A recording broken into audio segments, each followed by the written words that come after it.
Good evening, folks. We are live once again. Let's get everything switched over and loaded up. And we'll resume Dyson Sphere Program.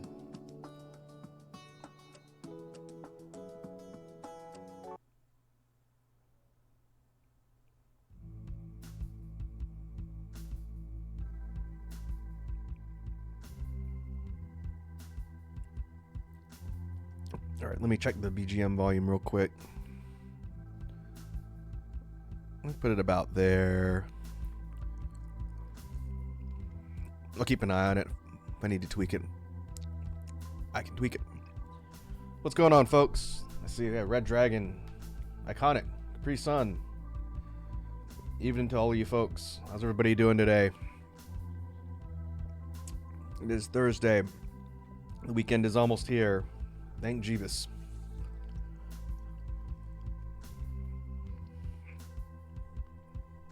Oh, I see a question from Capri Sun. Capri Sun asks, is the loading bar an animation? You mean on my loading screen? Yeah, the whole thing is animated, but you can see the bar slowly filling over time. It's set to go the length of the song, and then when it repeats, it refills again.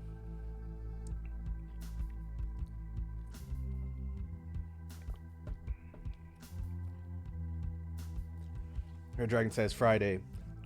It is already Friday. That's right. You're ahead of us in the UK time zone. You get to celebrate earlier.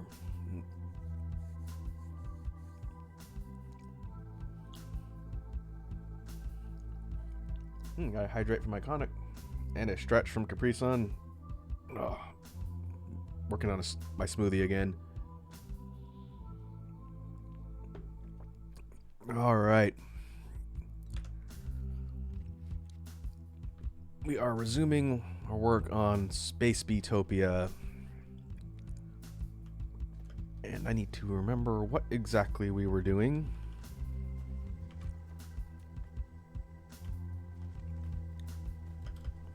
We're going to try and make some more forward progress today. And might do a little bit of base optimization. I said I wasn't really going to spend time doing that, but I'll think about it. One thing I wanted to show you folks that's kind of a critical element here is our resource spread. The Dragon says this game is on sale at the moment. Oh, is it? I think its regular retail was for a little under $20, I want to say. So if it's on sale for less than that, I'd say it's worth picking up. If you're interested in getting into the factory sim automation genre, this game is one of the best entries as far as scope and cool stuff you can do.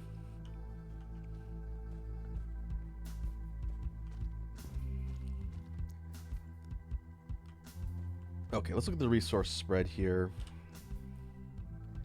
So we're gonna run into an interesting problem that I haven't run into on my main save, my offline save, just because I think I started with a higher resource multiplier.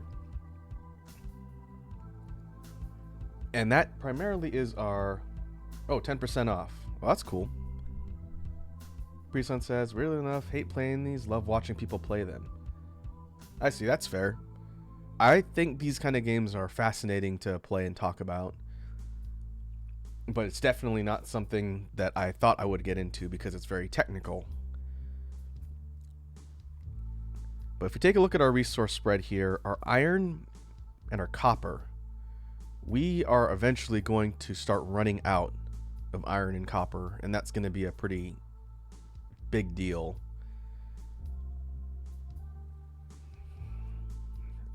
If we take a look at the star map and zoom out for our spread here,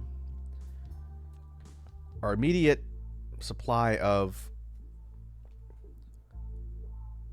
silicon and some titanium is coming over here from the mining outpost. One thing we did last time, for folks who might not have seen the previous stream last week, is we set up interstellar logistics. And so these little transparent white ships you see flying back and forth are cargo ships flying to and from the mining outpost, taking silicon and titanium, and they're flying it back to our base on Homeworld. so that we no longer have to truck it by hand to and from our mining outpost here. And that's a big deal. They don't do it super quick yet, but they're able to move that cargo back and forth. So I think it would be a good idea to set up some additional mining on the outpost. We could pick up what little iron we can get there. 4 million's not a ton, but 30 million in copper is a pretty substantial amount. And if we end up using our interstellar logistics to fly it back and forth, then it means it'll keep us from running out. Iconic says, always nice to hang with you while explaining things out of my brain power. Oh, I wouldn't say this is out of anyone's brain power, but games like this help to have someone explain a lot to you, so you're not just sitting there trying to figure out how things work.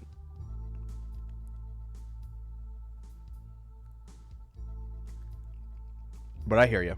That's pretty valid.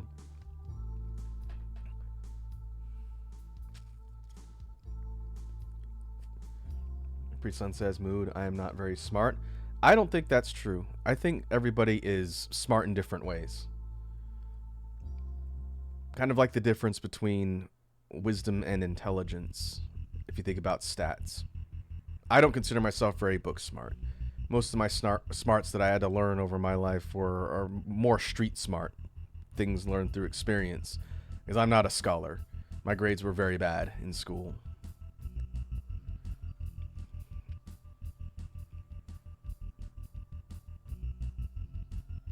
The dragon says, teach us, Senpai Raku. I will do my best.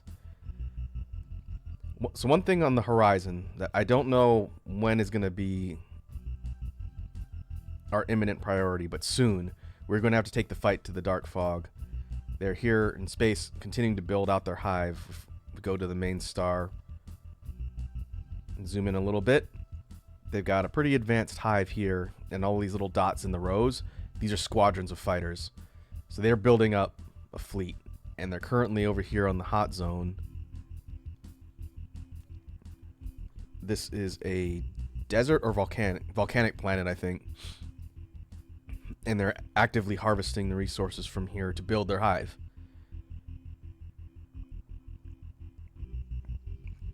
And this one has a little bit more of the iron, decent amount of copper, no silicon, and a lot of titanium.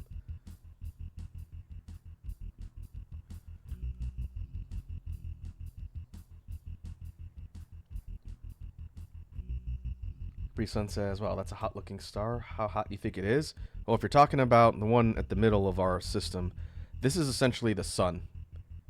And what it has here, this doesn't really matter too much for now, but there are parameters that each star has, including its size, its radius, and luminosity is the strength of the star. Ultimately, when we get beyond just this star system and we look at branching out, we want to be able to find a star with a high luminosity rating, because that means we can harness more energy from it. And its temperature is 5.797 million Kelvin, I think that is. It's hot. It's a sun.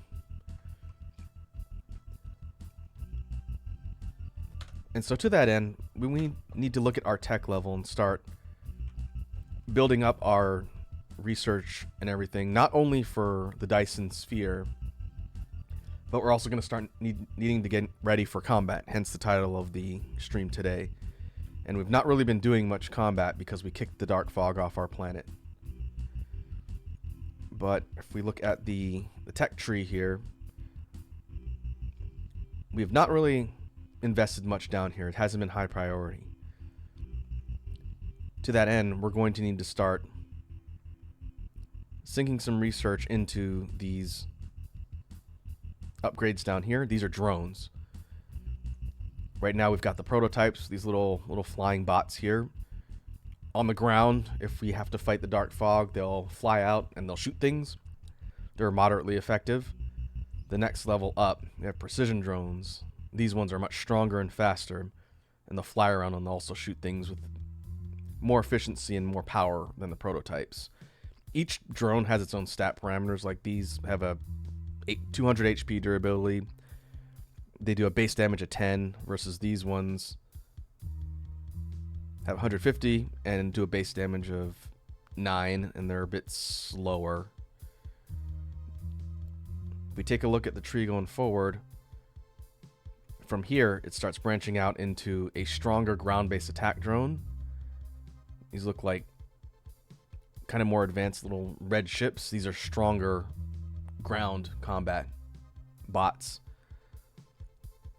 And then once we get beyond this, this is where things start to get interesting. So we need to start gunning towards corvettes, just like the car. Corvette, this is a starfighter. This type of drone is a bit larger, and you equip them on your mech when you're out in space, and they deploy just like the ground-based ones, and they will swarm and shoot things and dogfight in space. They're pretty strong, and they're fast. They're one of 2 space-based combat things you can get right now in the game. The other one, the very top, is the Destroyer. This is a heavy class ship. You can deploy less of them, but they go out there and they pack quite a wall up. They're tanky, and they can engage targets for a while before they go down. But in order to get up here, we're going to need to progress further into the research. So thinking about the flow of how things went in my offline save, we're probably going to be going down to the planets and fighting the dark fog and clearing them out before we can take it to space, because I don't think we're going to have enough resources. So to that end, we're going to start researching these, and we're going to put these on the bus and start producing some of these attack-based units. Likewise, we have upgraded ammo. There's a couple different branching paths. I tend to gravitate towards missiles, and missiles are, where are they?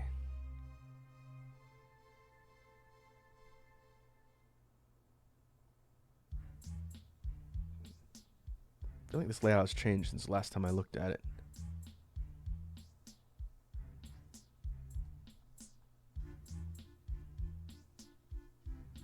See, missile turret, weapon system, explosion, defense. Ah, here we go. Next tier up of missiles are supersonic missile sets. These are even more damaging than the ones we're currently using. They can be equipped by the defensive missile towers, or we could throw them into our inventory of our mech, and we can use these to attack directly as well. I might have to look at these crystal shells at some point. I haven't used these before. I just use missiles and drones to attack, but you can upgrade some additional heavier firepower if you want to launch some kind of nuke equivalent things at the enemies. There's upgrade paths for that too. I just don't know much about them.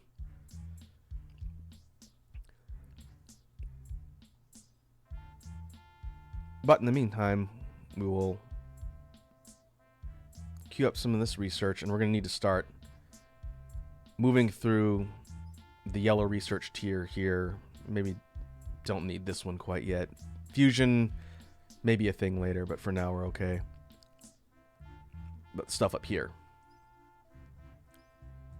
Particle control, high strength glass, all this stuff we're going to need. So I'm going to start queuing up some of these since we have the research cubes. This stuff will start researching in order, and then we'll need to start looking at upgrades to our mech as well. I think we can't go up any higher here till we get to purple. That's next. Same thing up here.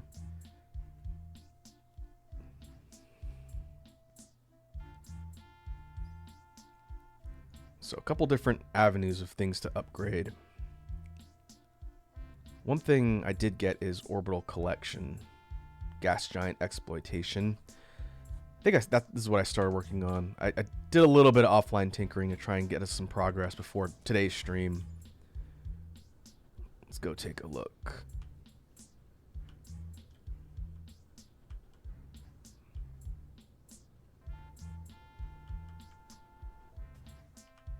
Our supply of sulfuric acid is also somewhat stressed at the moment.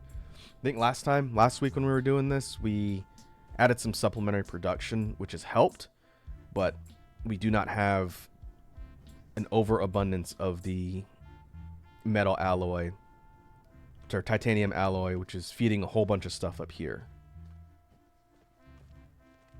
For example, the logistics vessels, the ships that are flying our cargo to and from the other planet.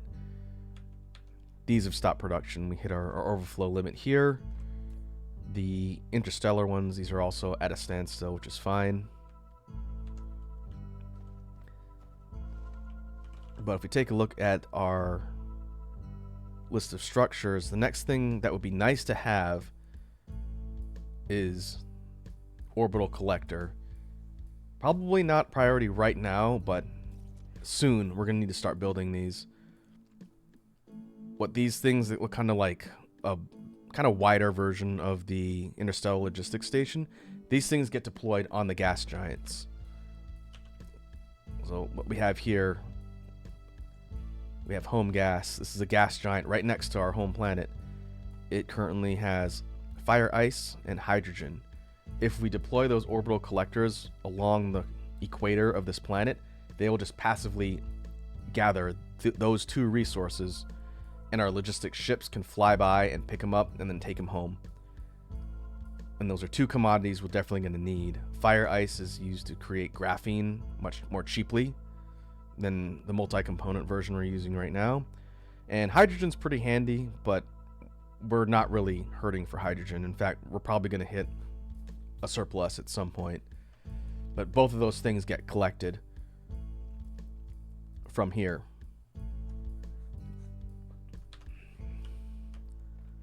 What I had started working on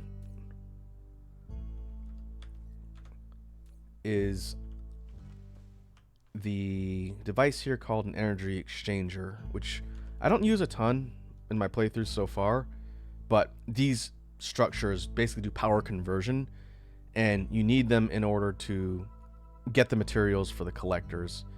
I wanted to start these being produced and then maybe come back to this later. And so we need to run a line of alloy here, and then everything else is ready. I guess we can...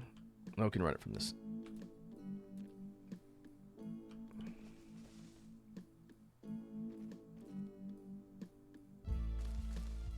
Just have this pop over here. In fact, we don't even need 2 stacks. 1 stack will be fine.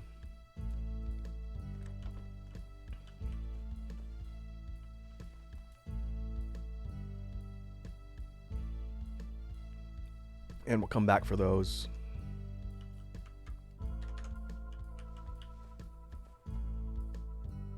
I think we're probably going to need to expand the bus.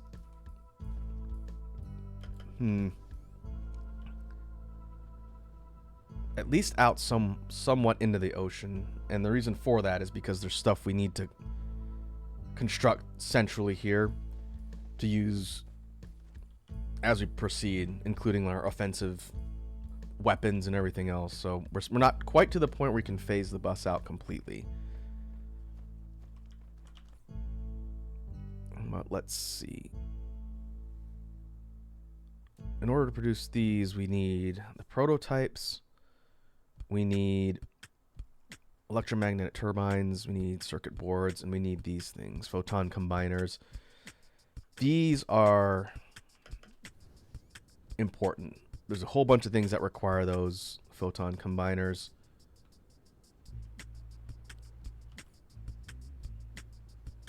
And they're not terribly difficult to get. They require prisms and circuit boards. So let's take a look at our production setup and see if we can slowly start to refine things a little bit.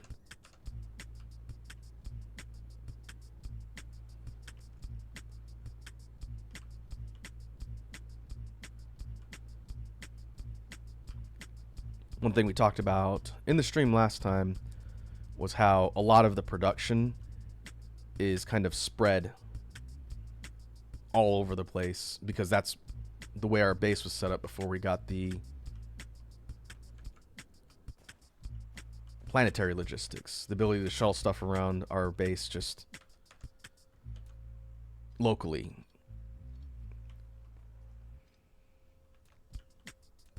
Okay, I'm gonna switch the output here. We don't want these lines of power going offline. We have a couple things we need to tackle at this point in the mid-game. We need to be able to start building up our tech to go out into space to fight things, and we need to get ready to start working on the Dyson Swarm, the precursor to the Dyson Sphere. I'll move these over here. And so there's a couple different things that we're trying to do at once. And at the same time, we need to keep moving forward with our production and our tech level of research.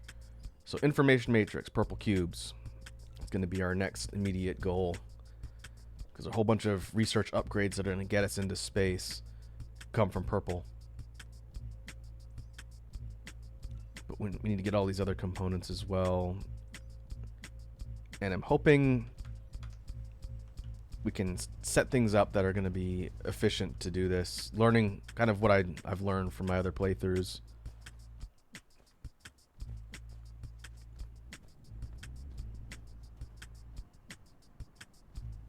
Alright, where's all this stuff coming from?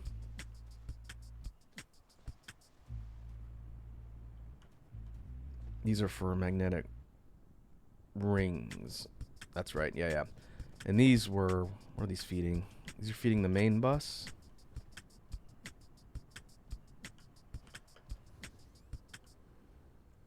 All the way down here. I think these are going all the way down. Yeah. That is a long distance to travel.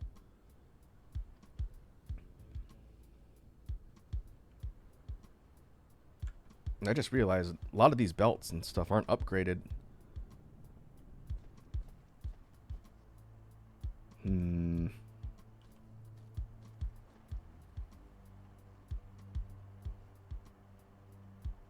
We could try and centralize production here.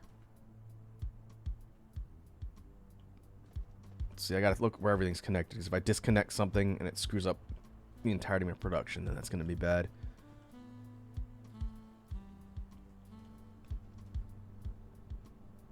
Okay.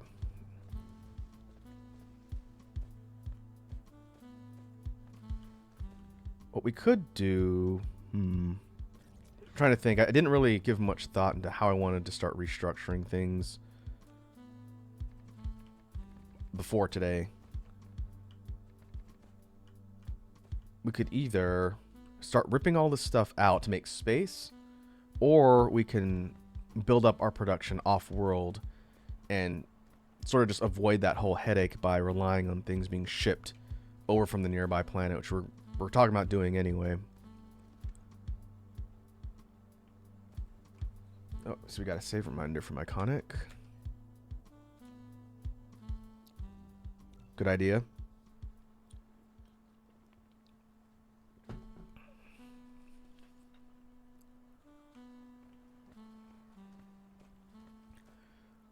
Let's do a slight tweak here. I'm gonna leave this output line here for now, and I'm gonna pull out this entire setup. And we're going to redo this slightly.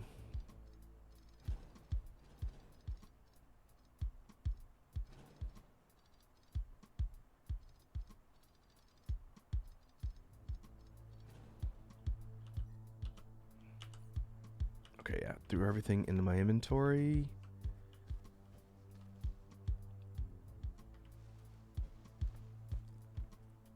This is where all of the magnets are being shipped over from here. Okay, one thing at a time. What I want to do is set up copper smelting here. This site's got 1.1. It's going to run out somewhat soon, but for now, let's try and convert the stuff over to be a little more efficient. And where's this one going?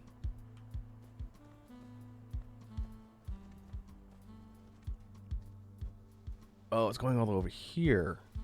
Oh, what a mess. This must look terrible to somebody who's just showing up to the stream that knows this game really well. Okay.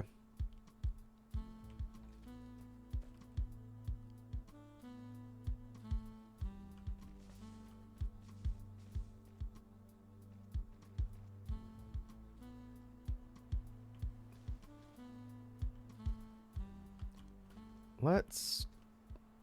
kind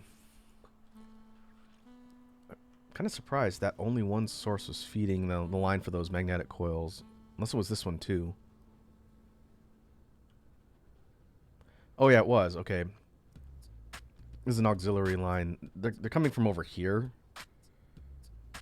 And how are we doing? We're not burning these super fast.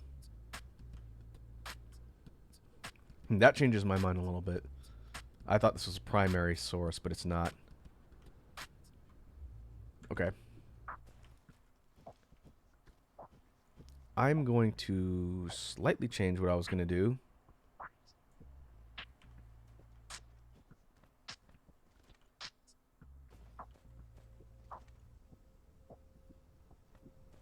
Oh, okay, that was creating motors. Everything is connected. That's one of the problems. Everything's connected, so if I disconnect one thing, then I need to look and see where it was outputting to, so I don't screw up one of my production lines.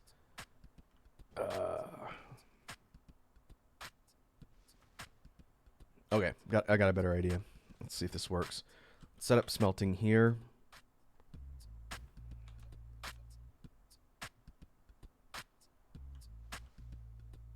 And we're going to run all the way parallel.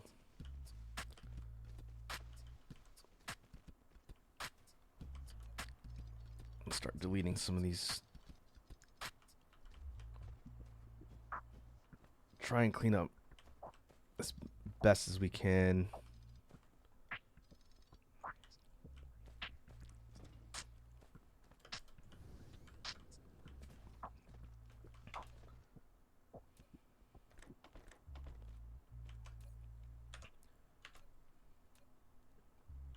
And we're going to set these to smelt copper. And we'll go 6.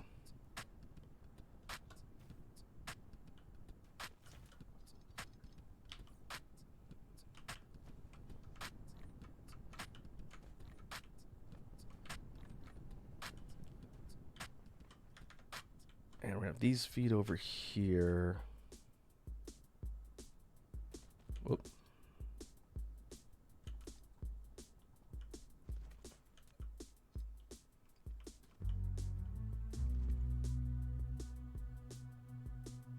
And we're going to run the production in the opposite direction. It's not the most clean way to do this, but it'll work for now.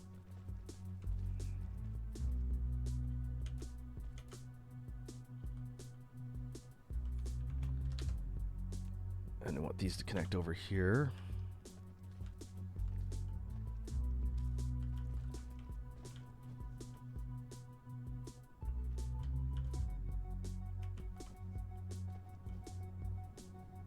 Oh, weird. I think, why did it do that? Did snapping do that?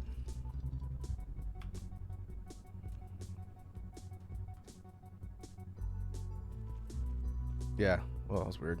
Looked like it was kind of curved around the geographical lines. Okay.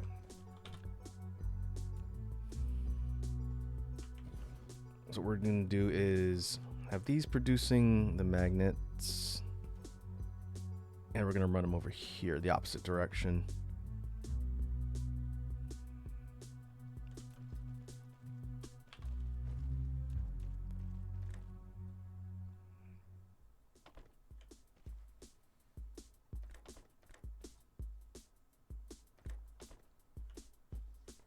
And once we run power,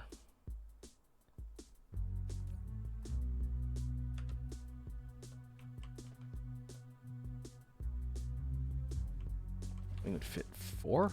Might be able to squeeze 4 in here.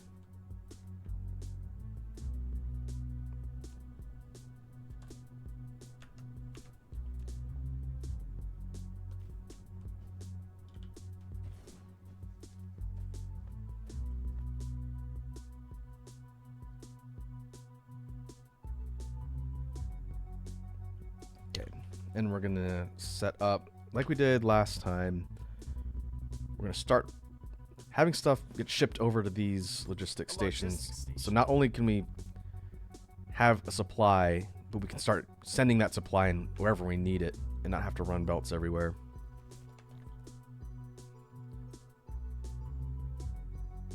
And we could do something like this, get rid of all these from our inventory.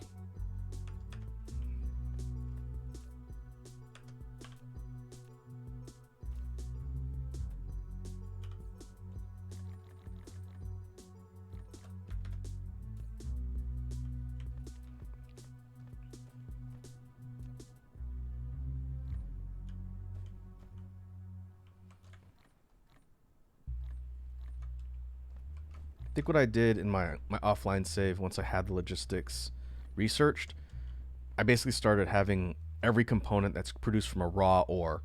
So like copper ingots from raw copper ore, iron ingots from raw iron ore, stone,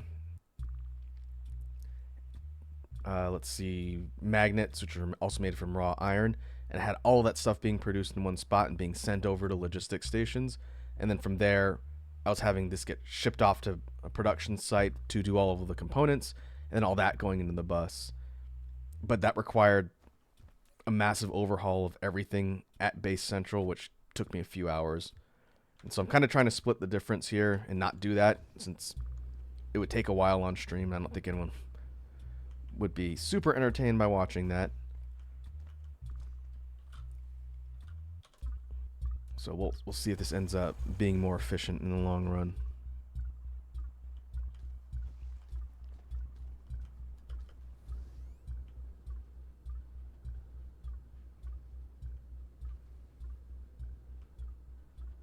It's still going to be a lot of spaghetti, but it should be a little bit less.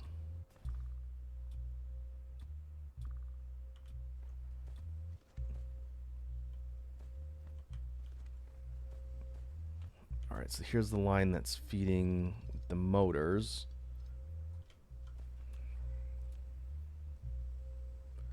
Which is now empty because we cut off the supply in that one spot we were just building. And my thought was,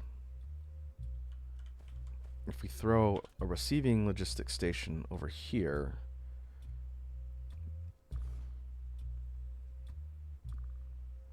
then we run the magnetic coils to its source here instead of, again, having all these belts everywhere.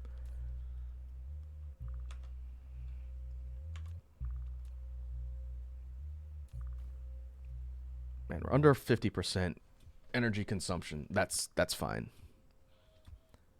We need to keep an eye on that. When it creeps up too much, we're going to have to start prioritizing getting our next power source ready. We tell this one, let's tell this one 50%, 2,500. And it's going to demand coils. And it's going to go grab them from over here.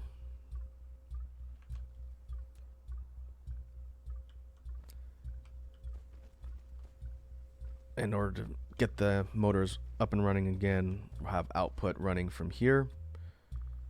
And now we've sort of streamlined our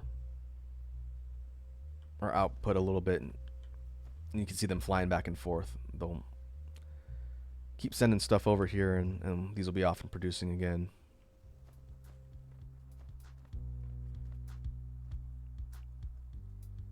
Oh, I see what I was doing.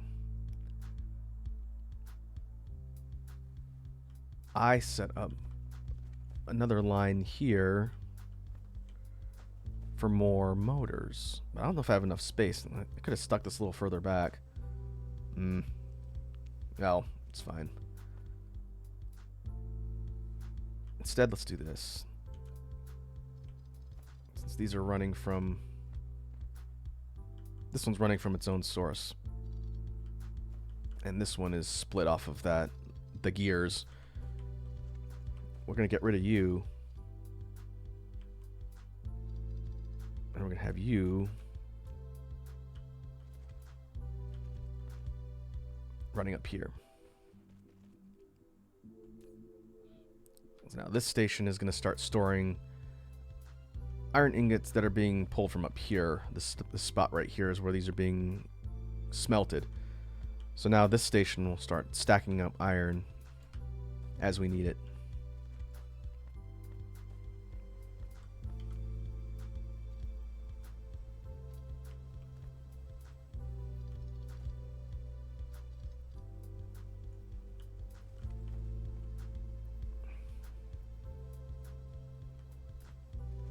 Okay, that should work for now.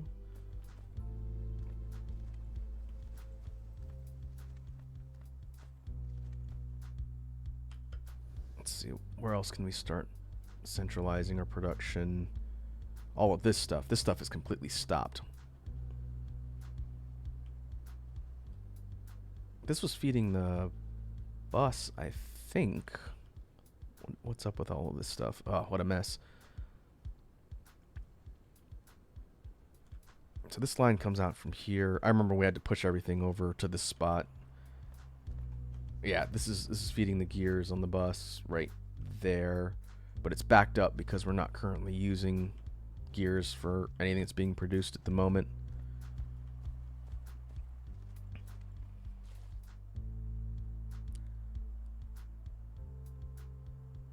What we could do, thinking about this, we could convert this whole production.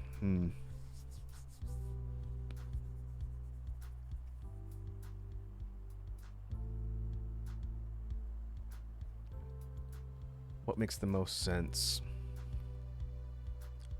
I was thinking, let's see, how much? 1.9? Still a decent amount of iron here. We could start having this stuff also produce and smelt over to logistics. That way we can send it wherever we need it. Because right now it's not doing anything. It's just sitting here.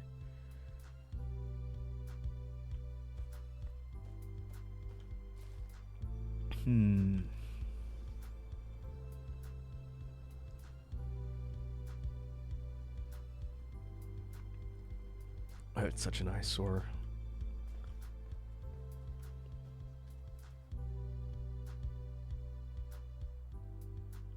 This site here is feeding silicon and titanium. It's being pulled from off-world. That's where the ships are flying to and from, the interstellar right here.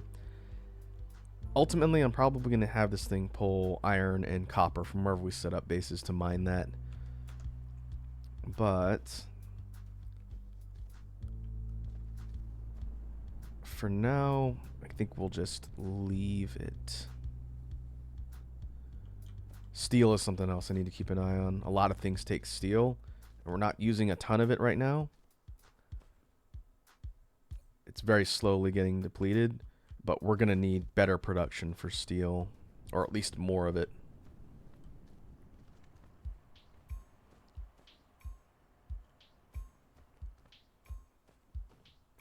I almost want to convert this entire thing. Ah, it's tough. I'll leave it for now. I'm going to have to come back to that later.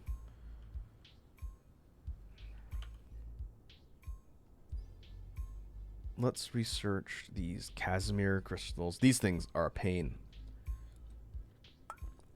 They're a critical component in a bunch of things. Until you can use the advanced recipe to get these a little bit easier, they take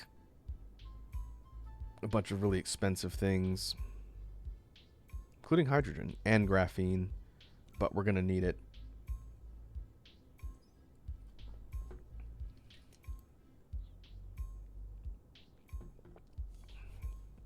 Breeson asks, how is that spelled? Casimir? It's spelled like cashmere without the H, almost. Casimir. Casimir crystal.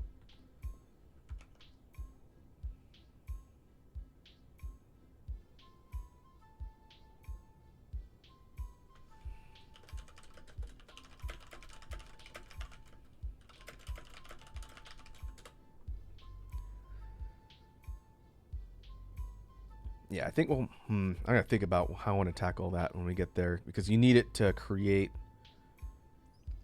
wave function interface. This is like a fancy like glass circuitry board type thing. But we aren't even there yet.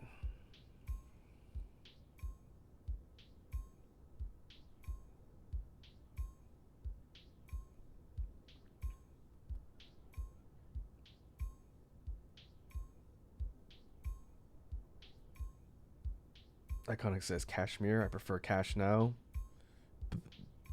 Heyo.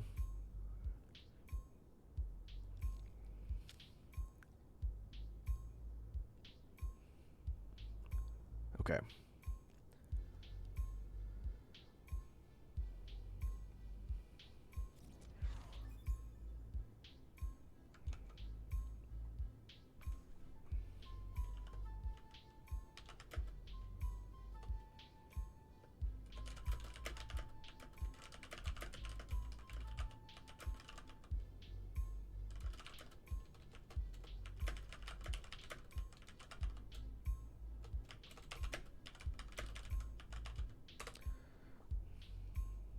Okay. I'm looking at the critical path here. And I think we're okay for now. Let me think here. I think we have everything we need to start the Dyson Swarm. And then from there, it solves a lot of our power problems. And then we can kind of focus on getting purple science. I think I want to do it in that order. The reason why I'm trying to think and plan carefully is because once we deploy the Dyson Swarm, it's going to get the attention of the Dark Fog, and they're going to start attacking us again. Which means we're going to need to be ready when that happens. So to that end, we will start production on the photon combiners. This is something we need a lot of in general.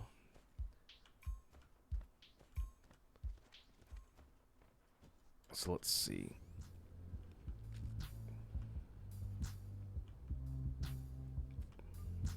How are we doing down here? Okay, got some of these. That's good. We'll come back to those later. We also need accumulators. Oh, these require the green crystals. That's right. I don't have those on the bus.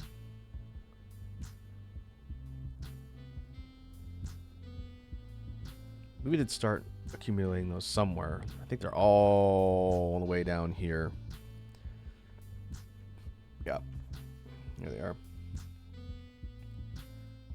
These are smelted from purified silicon.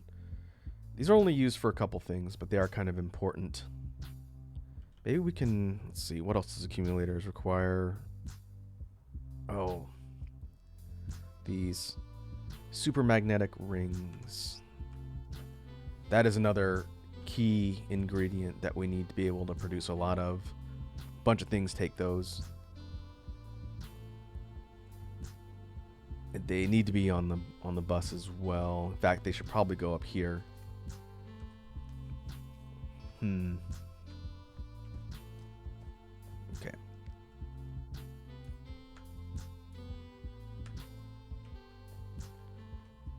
We might need to start clearing space at some point. That's another thing I got to think about.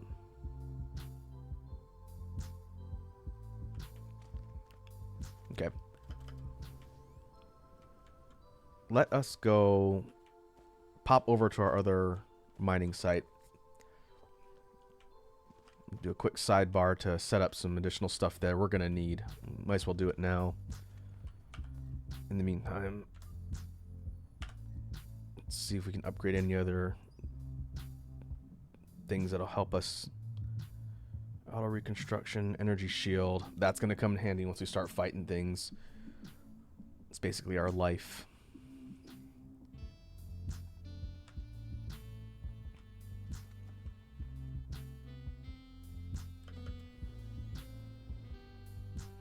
And we need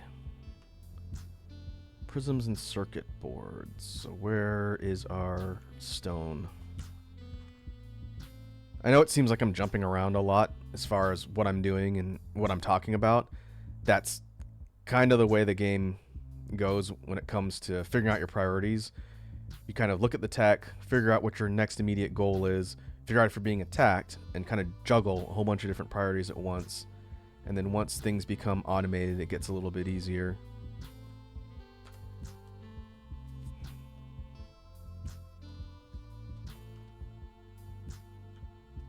Okay, so our stone, one thing we did last time I forgot, we got a stone mining site up connected to logistics so we can grab that whenever we need it. Let's start clearing all this stuff out.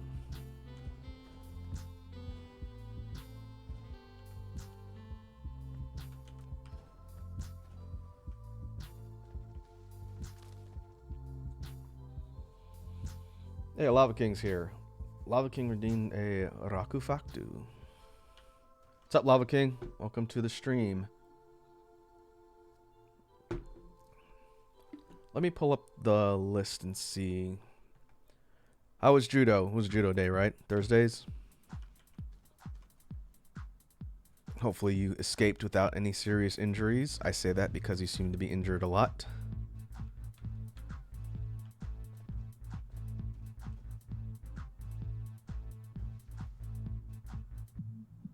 Lava King says, before you ask, it went... Ha! I beat you to it. Before you ask, it went well, and today I made someone get rotated.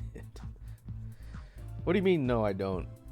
Of all the people that hang out here on the regular, you're the one who seems to run into some sort of physical injury the most.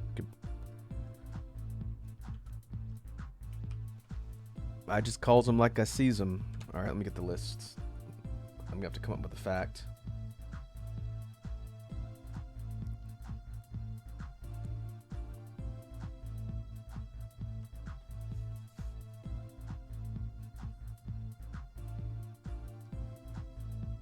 Lava King says I get injured a healthy amount of times. Is there such thing as a healthy amount of times to get injured? Or a disturbingly common amount of times to get injured? I got one that's on topic. Let me see, make sure I haven't said it before. Okay, here's a true fact. I haven't really been doing the homeworld ones. I need to think about that as well. But I have been... Here's your fact. I've been to the ER 3 times in total in my time here on this planet. I will explain in a sec. And depending on your walk of life, that may or may not be a lot. I don't think it's a lot compared to some people I know. Some people I know who've been in and out of ER more than that. So 3 times in many, many decades is probably not a bad run. But I'll say this, with the exception of 1 time, 2 of those 3 times were head injuries. The worst kind of things to be sent to the ER for, probably head injuries. Would not recommend.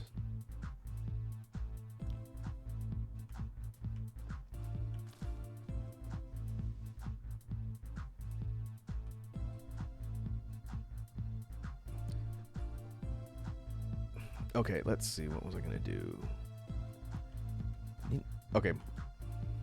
Before we start working on the combiners and the stuff we need for prisms and all that, let's pop over to the other planet and make sure we have enough supplies. And I want to build up the base there a little bit. It's going to be a slight sidebar, but it'll ultimately help us out.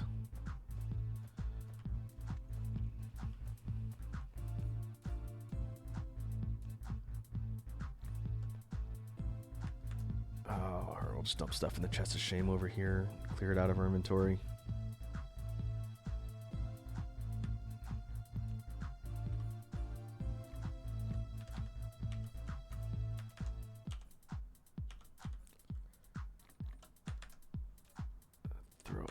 There's a lot of overflow. I gotta deal with this at some point. It's just terrible. All this junk sitting here. All this junk in these trunks. Doing nothing but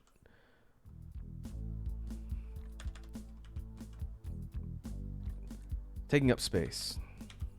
Poor housekeeping is what it is.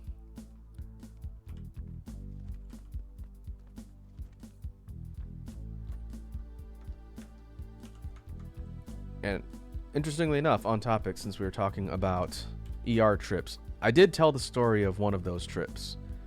It's from the time when I was working in the kitchen.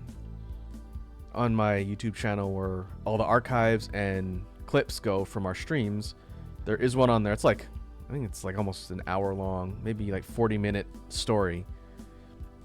But it's a story of me telling how I got sent to the ER when I worked in the kitchen. So if you want to hear about how that went and how embarrassing it was, it is over on the channel. But there are 2 other times I have not told you folks about. At some point we need to do like a story time stream. If you want to hear embarrassing Raku stories from the lore, I did think about writing down a bunch of them to talk about in a story time stream, because I'm not above embarrassing myself by telling funny things from the past. Where are wind turbines? I know I put wind turbines on here somewhere.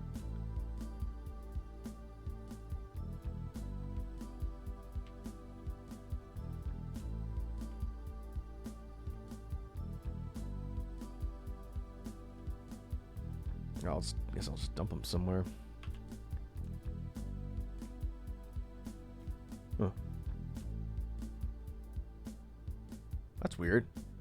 Would have needed wind turbines early on. Huh. Alright, whatever. I'm just going to throw them in here for now.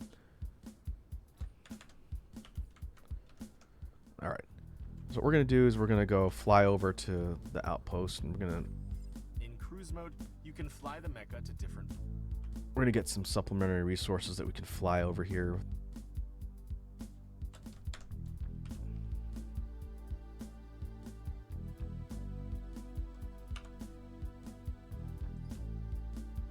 In the meantime, we're going to start grabbing some upgrades that'll require yellow cubes just to get them unlocked for the future.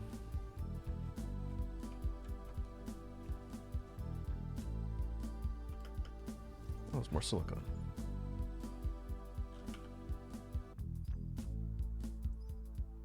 These upgrades here are for the Dyson Swarm. I'll explain what they do in a little bit when we get there.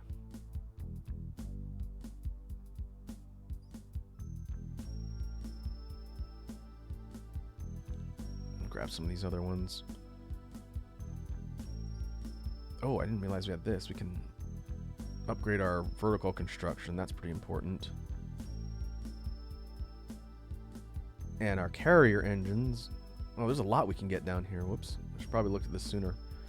This increases the speed of all of our logistics stuff. The small little bots, the drones that fly between the planetary logistics, and the ships. And in fact, 50% logistics vessel navigate speed is huge. I should have done that sooner. Oh well, we'll grab it now.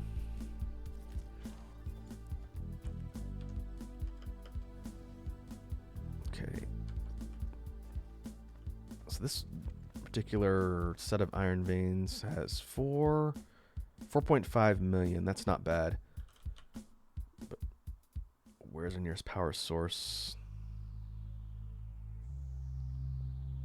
Guess it's here.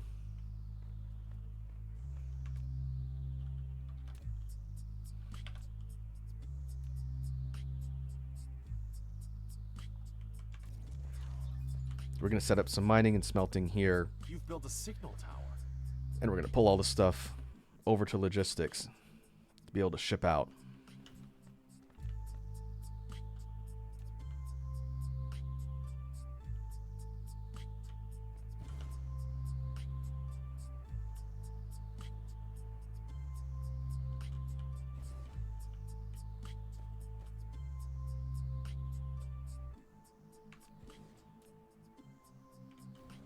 We'll do this. Make sure we're running in the right direction to make this as efficient as possible.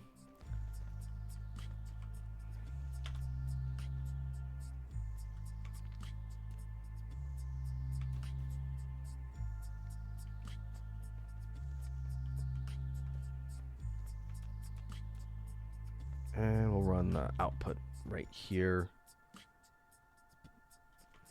Maybe we'll put the logistics tower here. We're going to do the same thing for copper. We're going to basically smelt a bunch of the iron, copper, and have all the ingots being ported over to a certain spot. Another thing we could do... Okay, let's do one thing at a time. We need circuit boards, so I was thinking about doing the circuit board production here and just saving myself a step.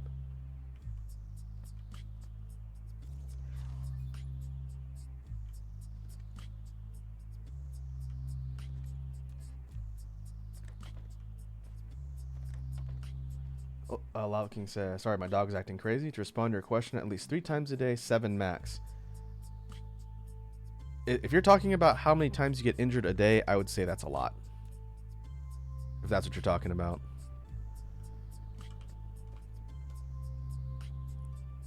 That is almost a concerning amount of injuries a day. Again, if that's what you mean. I've known some accident-prone people in my life, and that's kind of a lot even for someone who's pretty accident-prone.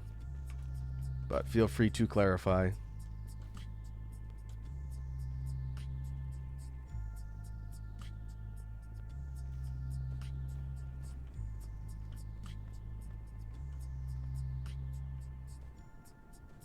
Love King asks, why? How many times do you get injured a day? Me? On average, I don't get injured every day. Maybe that's just me, but I generally don't.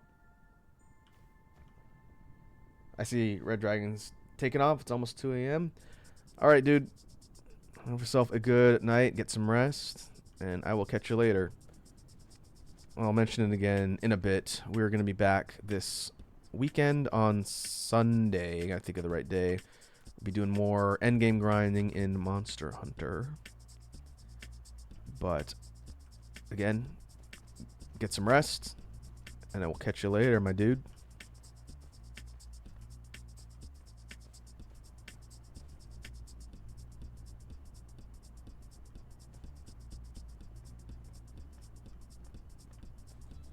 I see Lava King says sus. Is that in response to my statement that I don't get injured every day?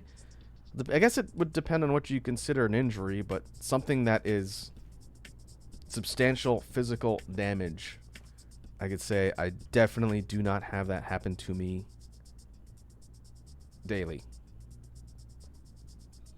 I worked in the kitchen. Yeah, that was a lot more common. But, I mean, now, especially since I have a job that doesn't require me doing manual labor all the time, I would say it is much less of a risk. Okay, let's put you over here. Hopefully I have enough energy to power this thing.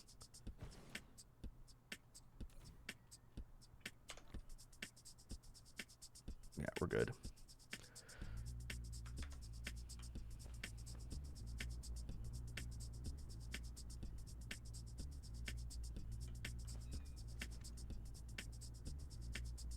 Iconic says, to be fair, you're an alien. We humans are suckers for pain, both physically and mentally. I guess. I guess that's one way to explain it. Lava King says, also due to my personality and introvertedness, I'm thinking I should have been Magma in my name instead of Lava, to represent the internalization and introvertedness.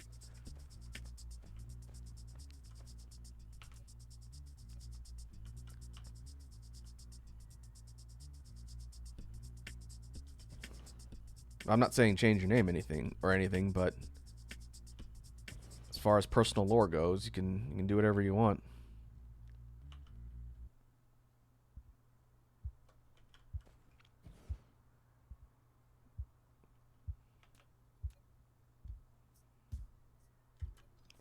Okay, let's see. We'll run the smelting this way. Up here. We'll feed the lines from here.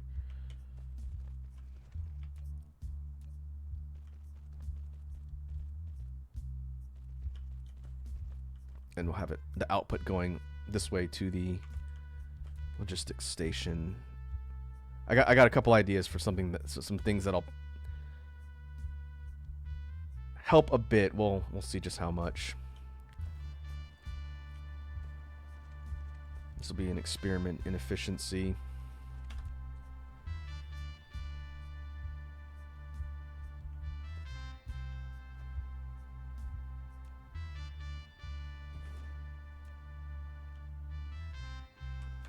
Better save.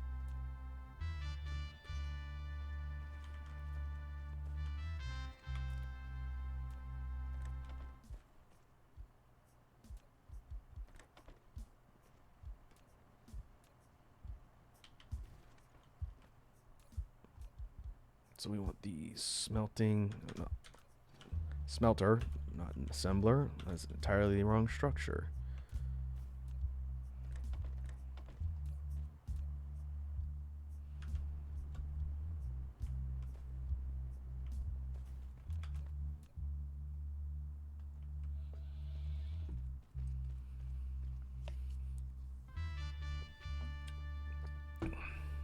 Yeah, I could probably fit about 12 here. Let's see.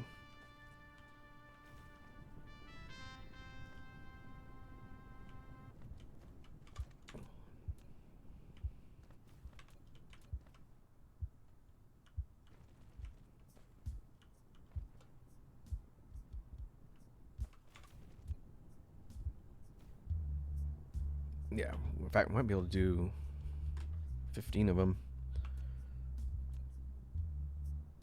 What we're going to need to be a little careful about on this planet as well is drawing aggro from the dark swarm, or the dark fog, rather. If we build out too much, they'll target this planet as well, so we need to be careful.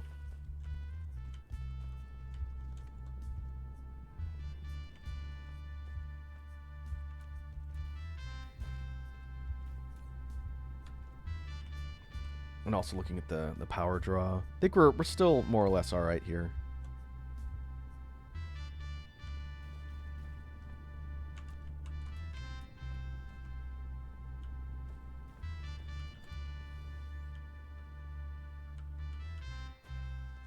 Okay, so we're going to run this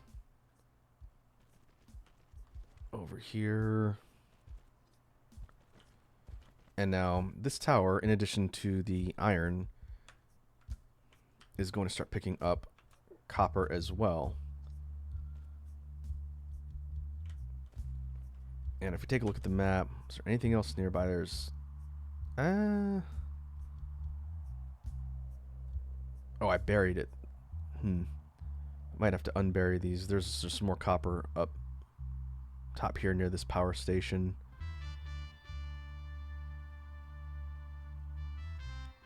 Yeah, I'm going to go set up a smelting array over here since we're close to the station and run the stuff down. So we'll have two big sources smelting copper and feeding here. And then I'll show you what I'm going to do with this in a sec.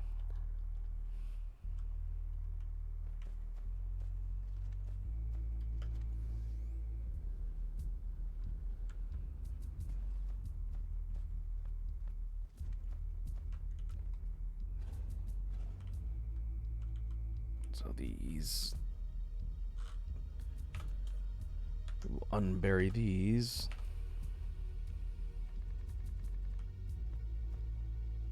That is the opposite of what I wanted.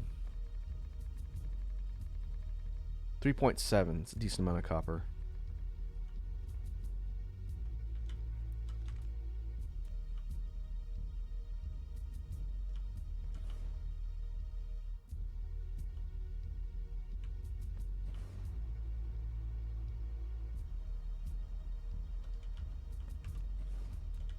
And because we have a power source right up here, it'll be easy to run some auxiliary power to these, and we can have these set up to start smelting. I was thinking we could run it vertically, but if we do that, then the belts are gonna get that weird kind of bend and kink in them because of the geographic line scaling. So rather than deal with all that, what we'll do is we'll set the smelting up here, and then I'm gonna have to run everything south down there to the station.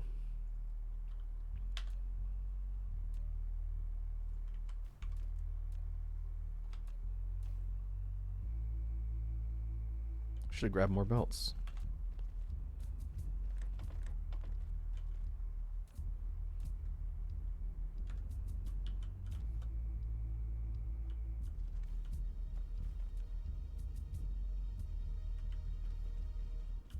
So we're going to do the same thing. We'll put a bunch of these here. Maybe we'll do 12.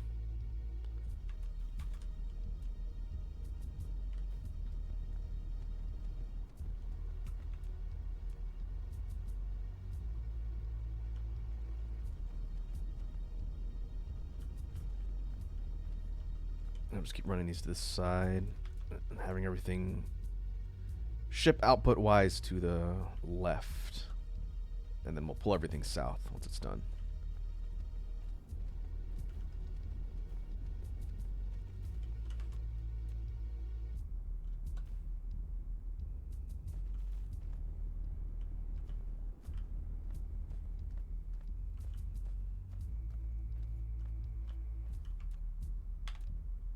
Same thing with this one.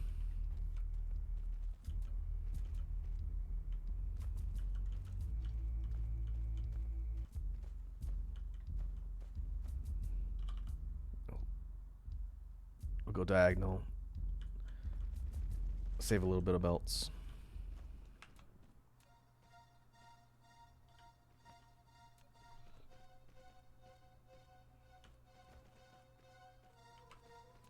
You can see the curvature as we sort of wrap our way around the planet, which is kind of a neat function because we're operating on like a globe, so you can see it slowly bend, just as following the grid lines of the planet.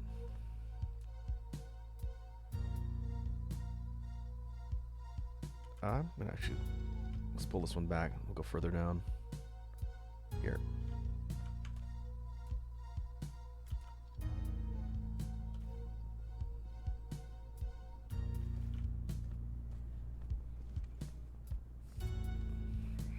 And now we're gonna run the output all the way down to the logistics station.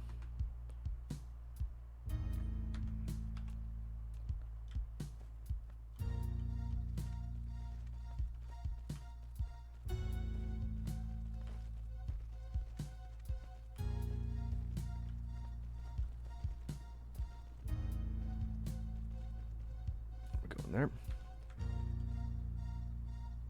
Alright, what I'm gonna do, I should have done this first, forgot. I need to set up some overflow for the stuff being fed out of the smelting lines here, so that if it backs up, there'll be some overflow storage space, because we're gonna start pulling it in a sec. Let's do 2. So once the station is full, these overflow spots will dump it into storage chests, and then it'll be on demand. In fact, we should probably do that. Probably do that for at least one of these. Same thing.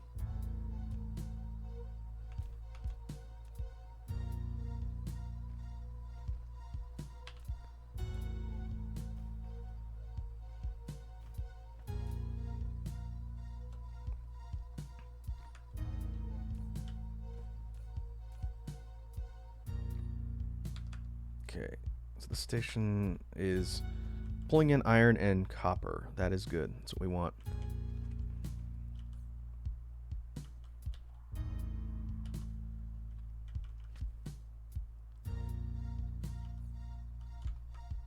So now what we're going to do is we're going to fly back across the planet. Actually, we might not even need to... Nah. I was thinking we could put an interstellar here, but it's going to absolutely tank the power grid because of how much energy they draw. Let's see if we have the range. So we're going to go back to... I might have to build closer. We'll see. We'll see. So right now we have the main logistics station right here. This one is currently flying the silicon and the titanium back and forth. And wow, the titanium is absolutely getting drained.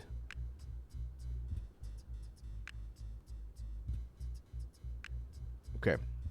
We do need to address that problem. I think what we did last time, from what I remember, we disconnected one line because it was essentially splitting between the two. That's part of the problem.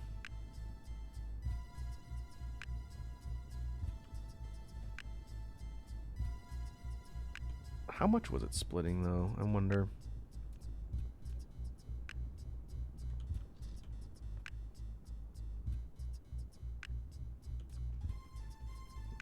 So we got a hydrate from Iconic.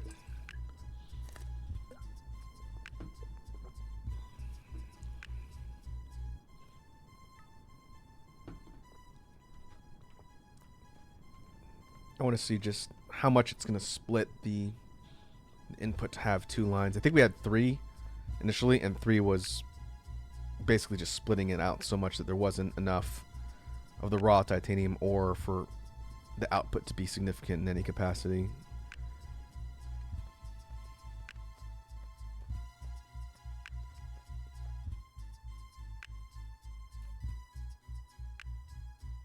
Oh. Huh. That wasn't supposed to be like that, huh? Same thing with this one.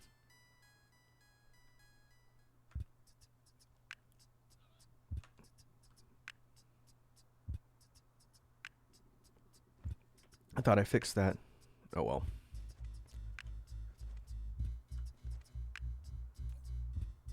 This is just the overflow. I could have done that by hand too. It didn't need to be with drones.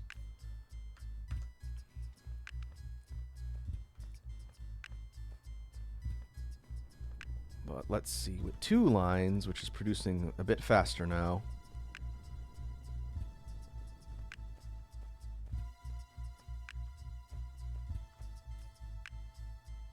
Okay, that's a bit better. It's going to still be a problem in the short term. We're going to need to get titanium on another planet. But for now, that should be okay.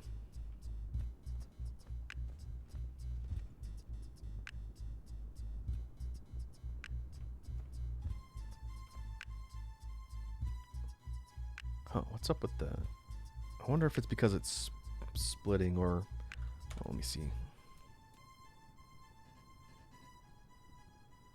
No, it's just because it's splitting. Yeah. Even though it's splitting, it's still enough to fully supply 2 lines. I think we're good. But we'll have to fix that eventually. So here's what we want to do. We want this station, assuming it's got the range, and we're going to test it right now. We want the station to pick up iron. And we want the station to pick up copper. And what it's going to do is it's going to send all the drones who are... could be moving faster.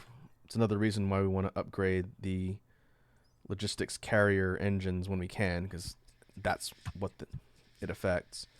But we can also grab cargo capacity, so they'll grab more at once.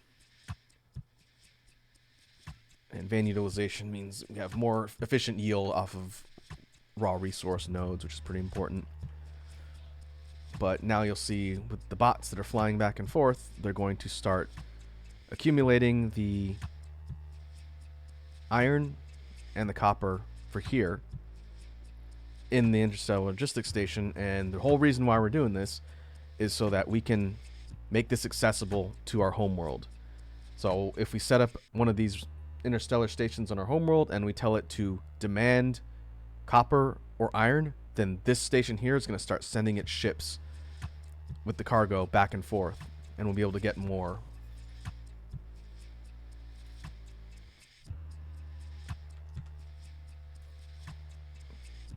And it's going to take a little bit because we don't have super fast speed on our drones. Oh. Okay, no, I think we're at max. Yeah.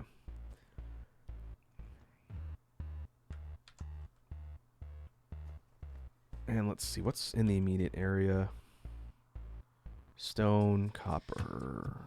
I think we've tapped the only iron deposit on the entire planet was where we have stuff going. And if you look at the map here, we zoom out, we can see, it looks like a big freeway of little ships. They're trafficking everything from our source to our destination. And it's kind of a neat thing when you have a setup like this across a whole planet. You just see things flying all over. You can see them going to and from. And if we take a look at here, you can see the iron and the copper depleting slowly because everything's being pulled from the drones. But eventually when the interstellar station is full, the stuff will start to accumulate again. And so, again, sorry to jump back and forth. This piece of tech that allows us to move stuff around the planet is very, very useful. Because now we don't need belts that are going to be going from one end of the planet all the other end of the planet. Now we have ships that'll do it for us. And as you get to the higher levels of tech, these things not only can carry more, but they fly very fast. Like they'll be zipping to and from in a couple seconds. Same thing with the big ships.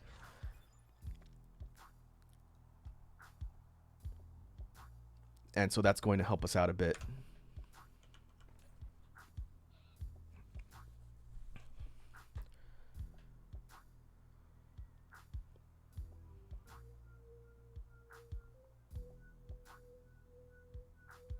Yeah, these will go until they hit 10,000.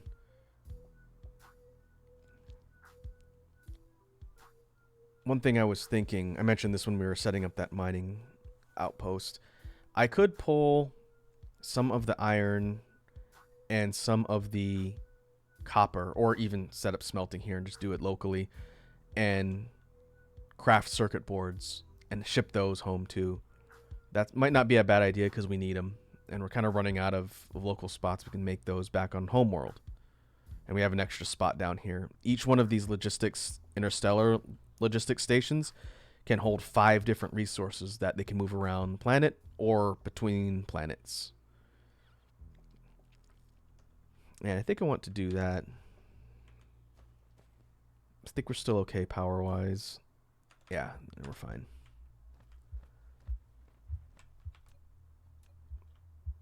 So we're going to set this up to smelt copper so we don't draw from here. And then we'll pull some of the iron out of the supply.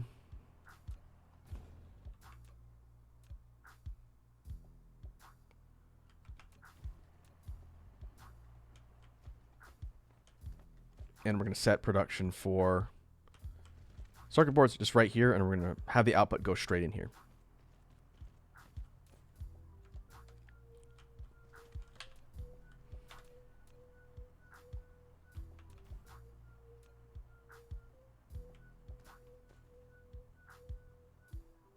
I guess we can have it. Let's start over here. It's fine.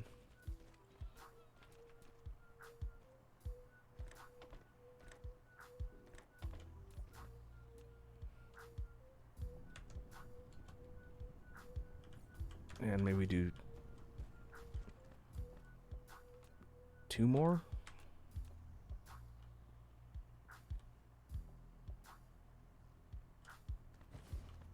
Yeah, we'll do 2 more.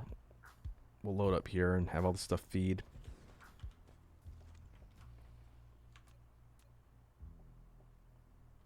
And what else can we research? We'll keep our tech moving. More carrier capacity. Probably should have done that a lot sooner to make my logistics drones and bots more efficient. Oh, we're gonna run out of belts.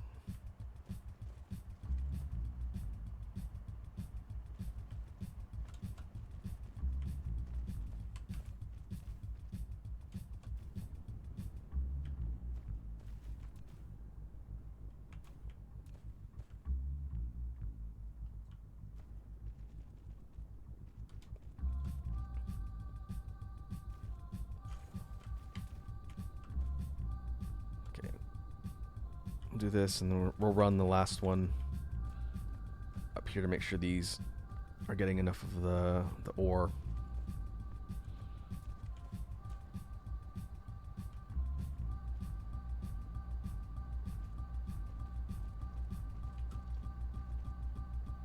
Ah, not enough room. Alright, whatever. We'll just delete that one. We'll pull all the stuff over here.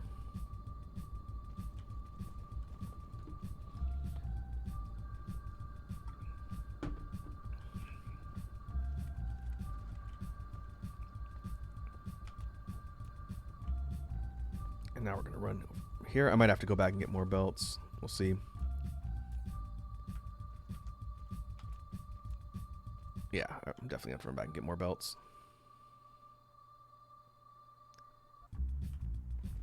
That'll just take a sec since we're right next door. But what I'm going to do is run iron from the main source here And we're going to use that to create circuit boards. But first, we got to go back and get more belts.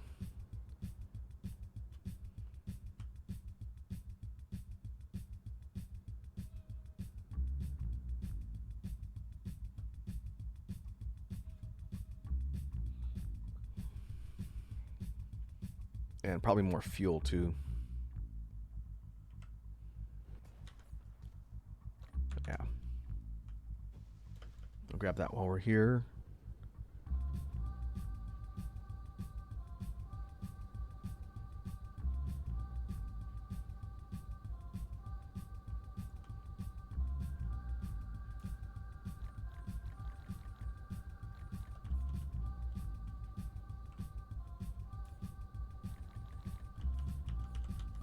Fortunately, it doesn't burn a lot of fuel because we're just hopping over one planet. But one thing, I think I showed this off early on when I loaded up one of my old saves. It might have been even pre-update. But I showed how warp technology works when you get across space. And it's pretty handy for going long distances. Hey, I see Bits Blight redeem drop a beat. What's up, Bits? How you doing, homie? Welcome to the stream. Oh.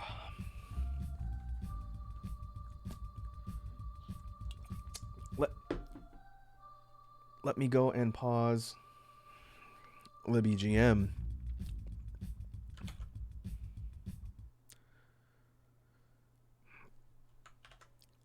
Put my headphones on. It says I'm good. My BF is just moving his desk into my place right now. That sounds like a lot of work. But hopefully that's going smoothly. So I was thinking about this earlier.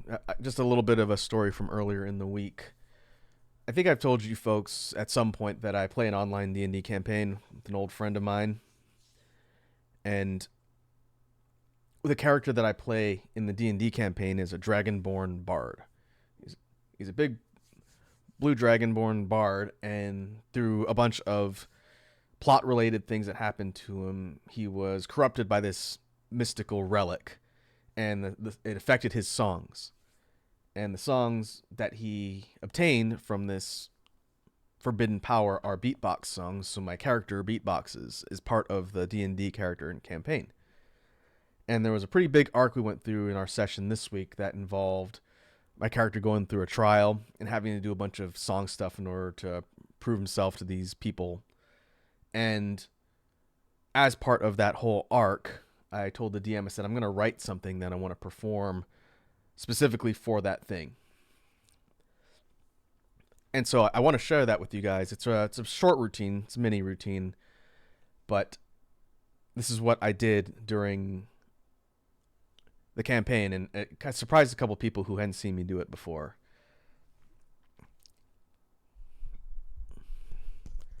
And so let me, the best of my ability, piece that together from a couple nights ago. So let's get it.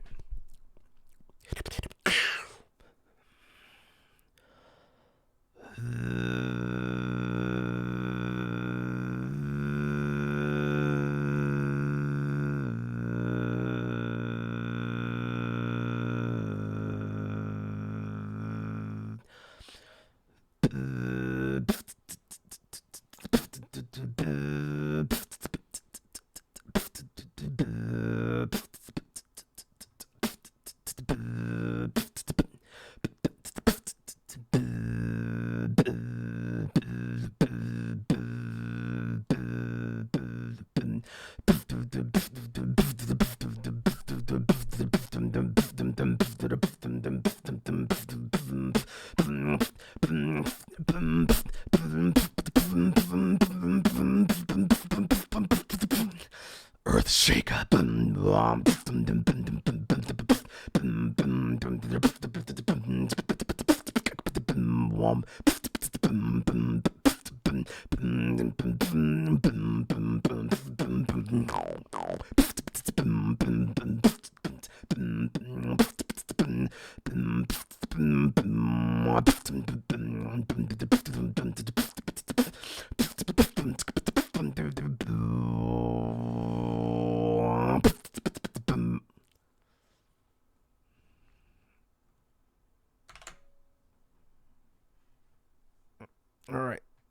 BGM back on.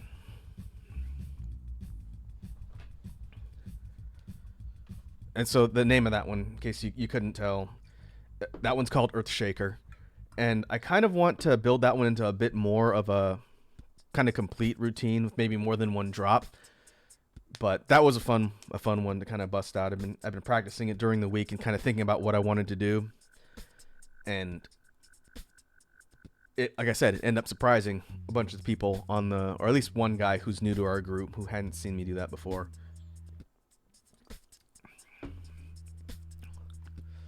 Good times.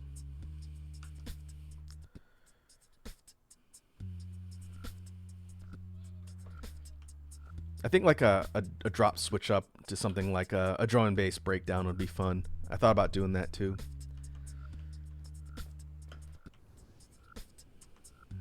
Alright, what was I doing? I came here to grab belts, didn't I? Yep. Belts. I think we're okay on sorters. I'm gonna grab some more smelters too. And we're gonna pop back over to the other planet and finish building stuff out.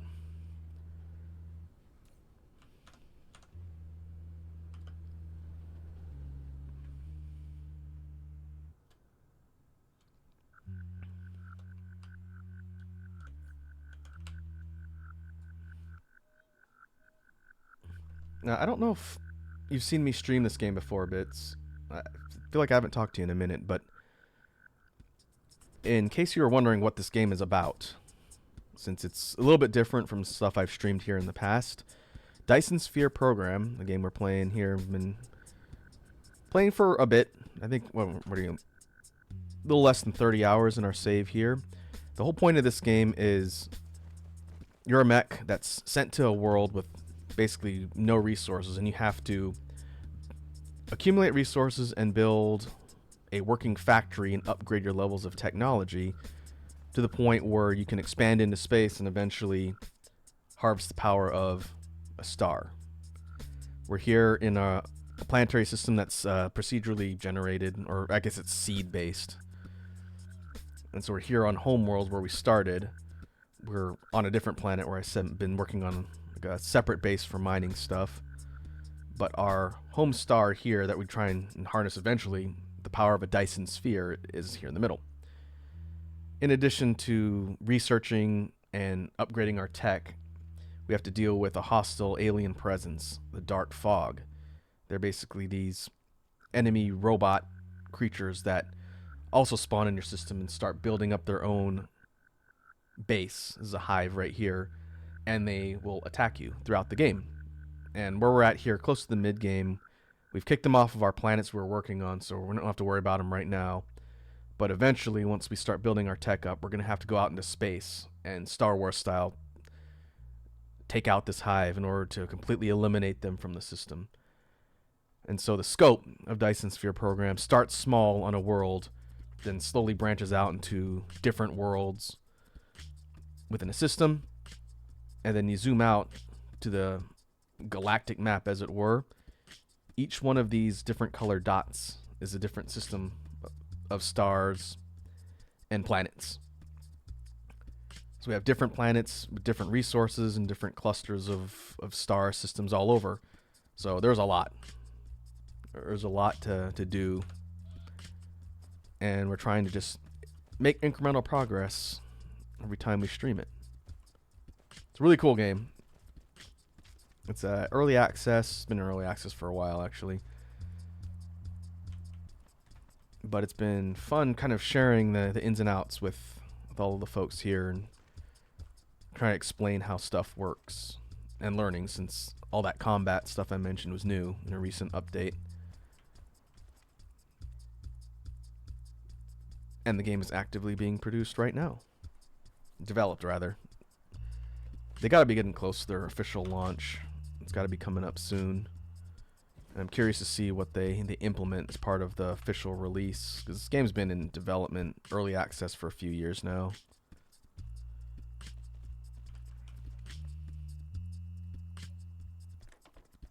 Okay, what I'm doing here is I'm setting up production for circuit boards.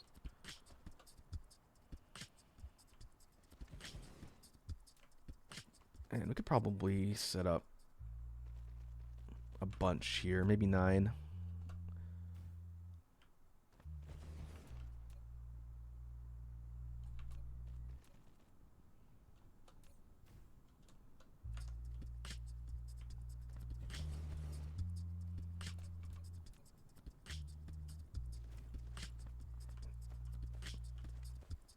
And all of these we want to get shipped all over here. And we'll have them stored in our interstellar logistics station. And so now we have a couple options. We are going to be having an abundance of iron and copper. As the iron gets drawn down and used to create the circuit boards, it's being flown over. Actually, I may need to slightly change my strategy a bit. I was thinking about putting another production line of the boards, but if I do that, then it's going to start burning down how much iron we can get. Because if we jump over to the planet view and then we go out here to where all the stuff is being mined and smelted.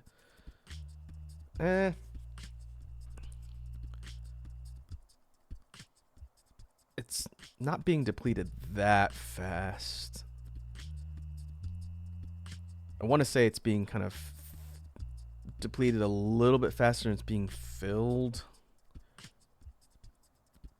And that is something that I hadn't thought about. We might be able to fix that without radically overhauling the way everything is built over there. Let me go see.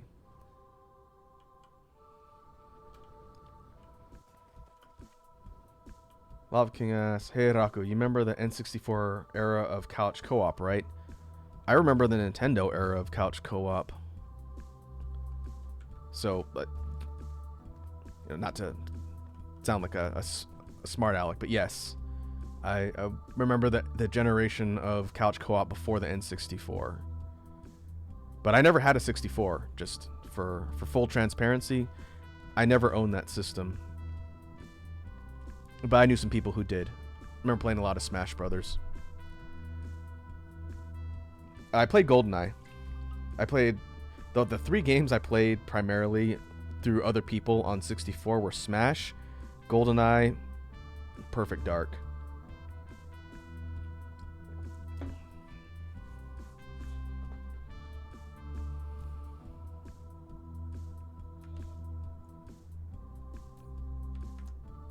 Okay, let's see. I was thinking about upping the smelting production line here on the iron, which means we're going to deplete it faster,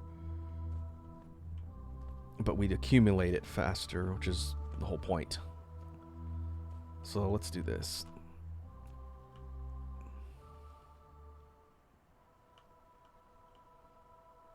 We're going to put you here, and this is 8. So we want to run this down to a separate smelting line. We're going to do 8 smelters here.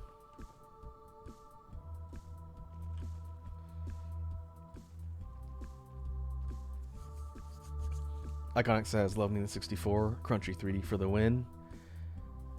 Love King says, oh, did you know GoldenEye 3 Nightfire on GameCube Odd Jobs even more broken? I did not know that. But I remember he was pretty OP in the original GoldenEye, such that it was very common for him to get banned as a playable character because he was so hard to hit.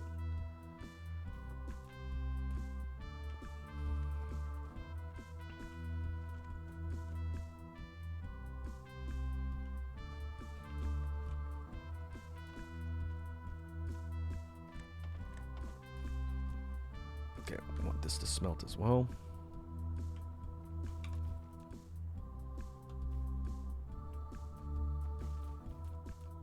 And we'll set up 8.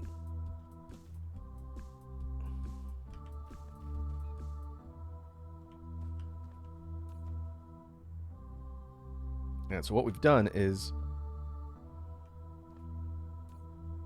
we've increased the rate at which we're contributing to the supply here And so I'm thinking we should never have an issue where this runs out completely.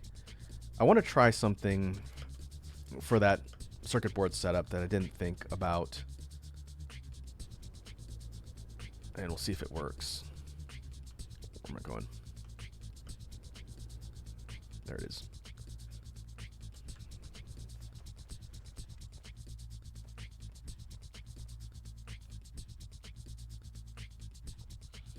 And rather than have this logistics station supplying it, I want to create a planetary one here and dedicate that to supplying the line here instead, so we're not kind of double dipping on our output.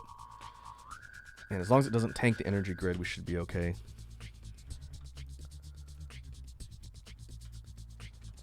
Let's put you here.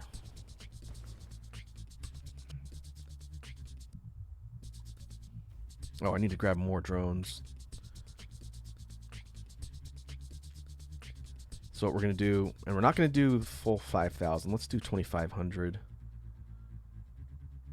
We're going to have this one request the same iron ingots from that outpost.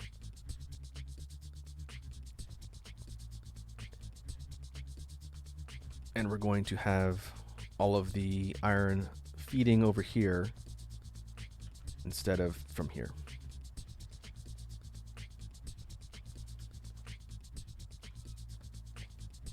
And let us see how that sort of pans out.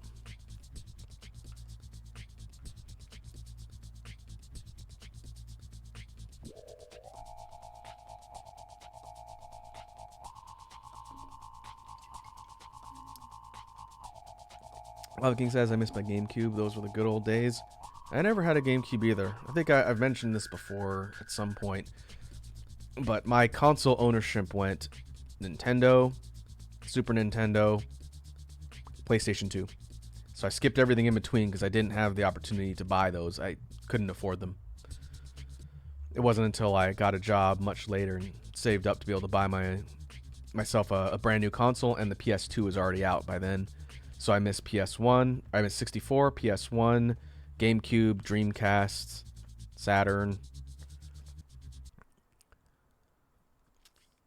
But it was quite the jump going to the PS2 era. Okay, I want this stuff feeding out here.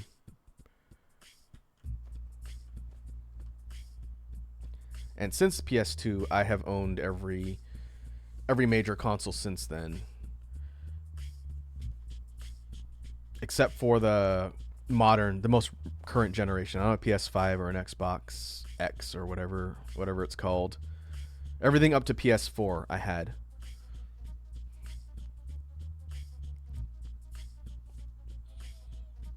Lava King says I had N64, GameCube, PS2, and 360, Wii, PS4, and PS5 now.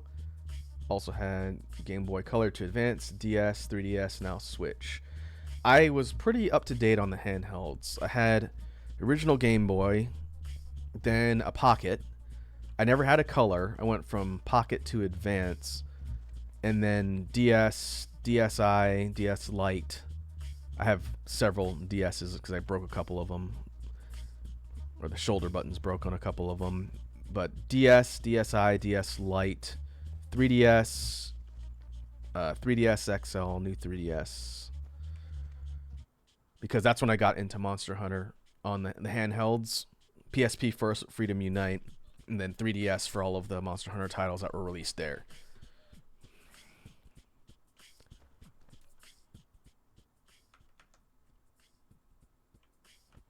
Okay, let's see.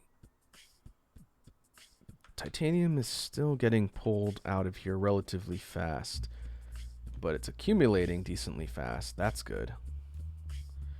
But we're basically grabbing it as fast as it can be mined and smelted.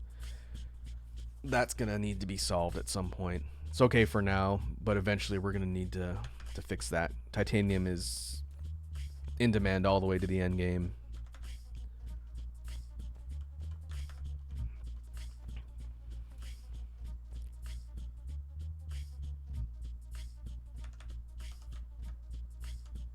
Okay. So we've set up circuit boards. And now what we can do, we're going to pop back to our home world, and we're going to start pulling some of these resources over to use. And the reason why we're doing this is because we need circuit boards for the photon combiners, and now we're going to have a dedicated source that's going to get them to us.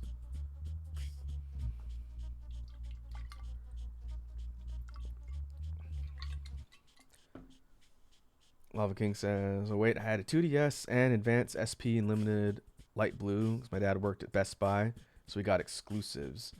I kept trying to find an SP. In fact, when I was up in Canada Land, we went to this retro games place. I forget what it was called. But Matt took us all to this retro game joint, this big retro game store there, and I was looking for an SP to be able to play some of my advanced stuff. Because right now, the only thing I have that plays advanced games that's not like my old Fuchsia Advance without the backlight is my not 2DS, my DS Lite.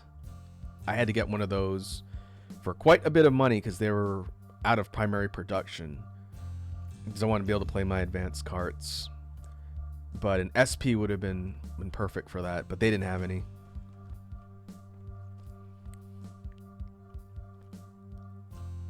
Okay. Let us pop back over to Homeworld and hook up the next phase of logistics.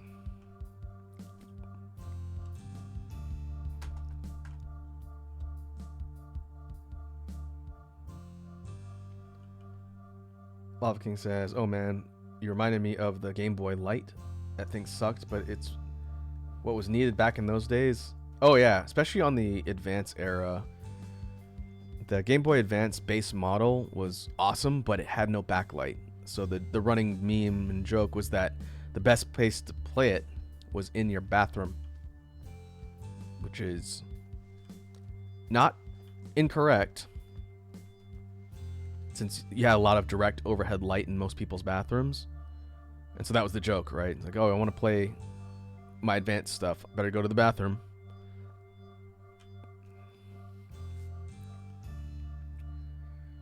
Okay, we finally hit an overflow for our alloy, such that I think I want to actually do storage overflow for this. Eventually I'm going to have to create a better production setup for titanium alloy. This stuff's important. A lot of things use this resource. But for now, let's do 2.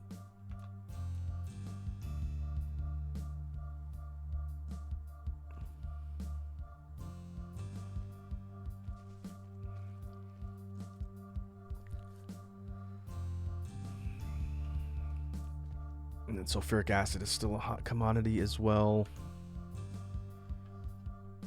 Eventually, we'll get the ability to get some from another planet by harvesting it like a water-based resource, but not yet. I did see Iconic was going to go eat, in case I didn't mention it. Enjoy your dinner.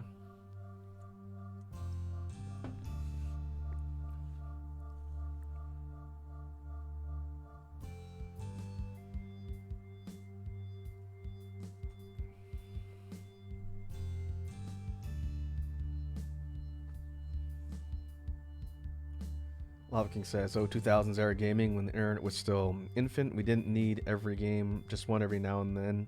Such simpler times. Oh, that's definitely true. I remember spending a lot of time on single titles and playing the same titles over and over again just because, one, I couldn't afford to get games constantly, and two, it was just kind of the way you, like, especially on mobile for handheld games. Before the era of cell phone games, obviously, if you're on the go, like on a trip, on a plane, or whatever, and you had a handheld device, then again, that's where I spend a lot of my time, especially in the 3DS era, playing Monster Hunter.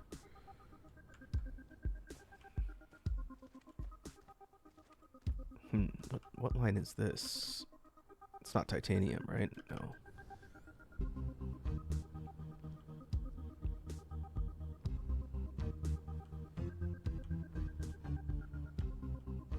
Oh, this one's empty, I think. Yeah, this one's empty. All right. Could probably stick something there eventually.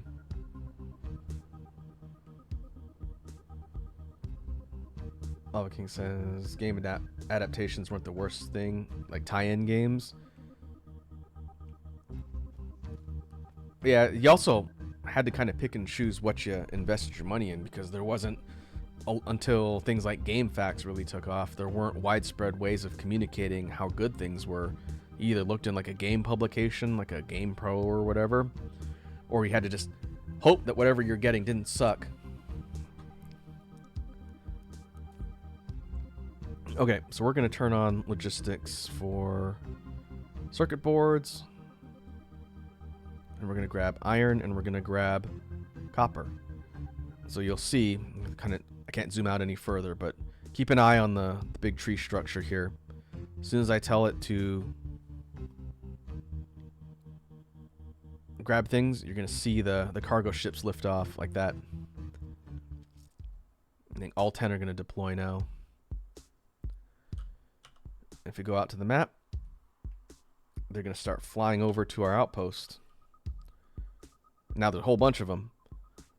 And each one of these is grabbing circuit boards, copper, and iron from our main site here, and it's shipping them back to our main planet. Very handy. And as they return with their cargo, they're going to start storing all of these 3 commodities here for us to use with our planetary logistics to send wherever we need. So we no longer have to worry about belts running this stuff from point A to point B. Instead, we'll just be able to grab it as we need it. And I did notice... Okay, circuit boards are still being fed here. That's fine. In fact, I can grab stuff from the chest of shame and just throw it in there.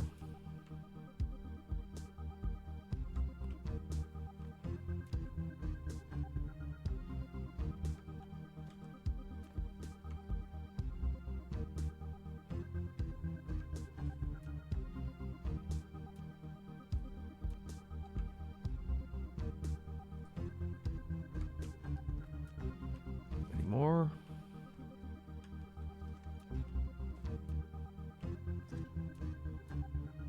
Yeah, there's some.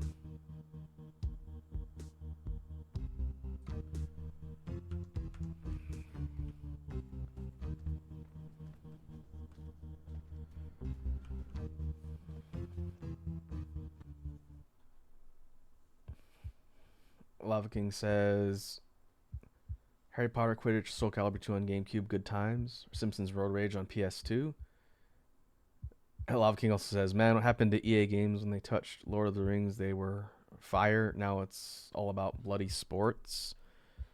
Well, probably because they're easier to make, and they know there's a built-in audience for like all the different sports titles, so they don't really have to try.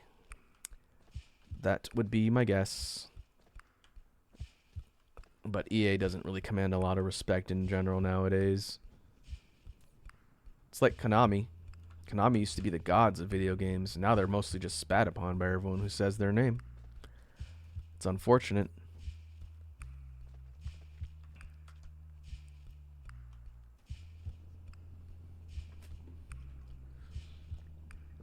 At least Capcom is still doing good things.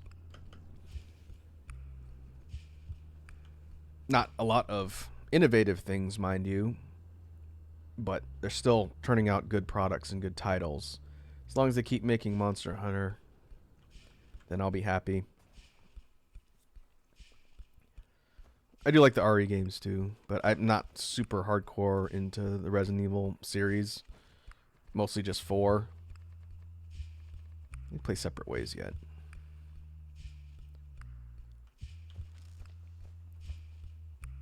Actually, I don't know why I did that. I don't have to build here. In fact, it's probably better that I...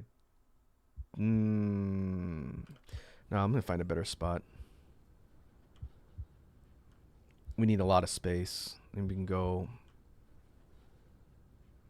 What I really need are soil piles to fill in a lot of this water. There's so much water on this planet.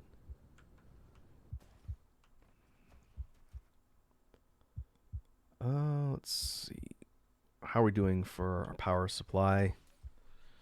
About 50. Okay, getting close.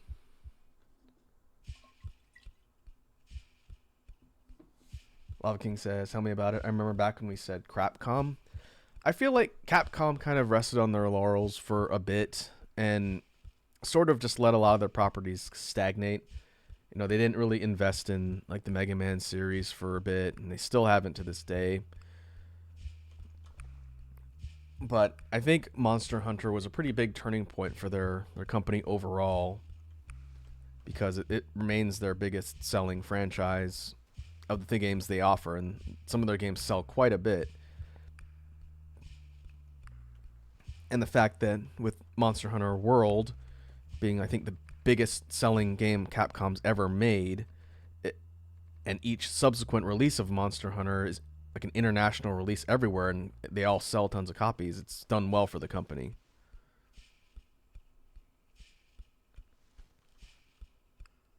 But I've been saying for years that I'd love to see a return of the older Capcom properties that have just been in hibernation for so long. Like we've talked about Darkstalkers, obviously, but even beyond just Darkstalkers, series like Onimusha.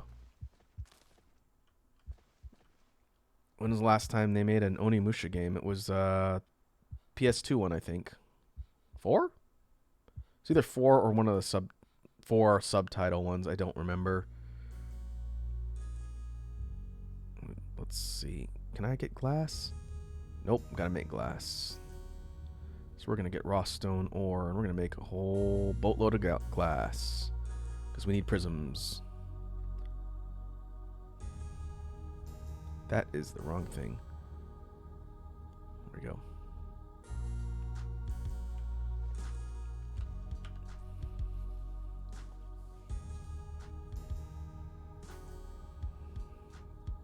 King says they'll never bring back the old fightings because it's just resources they'll spend on Street Fighter. We'll see.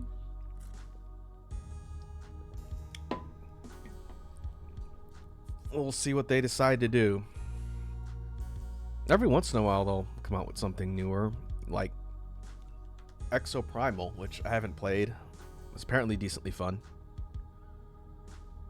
The concept looked cool. I know everyone thought it was going to be a Dino Crisis game. It's like a wave-based cooperative shooter where you fight hordes of dinosaurs.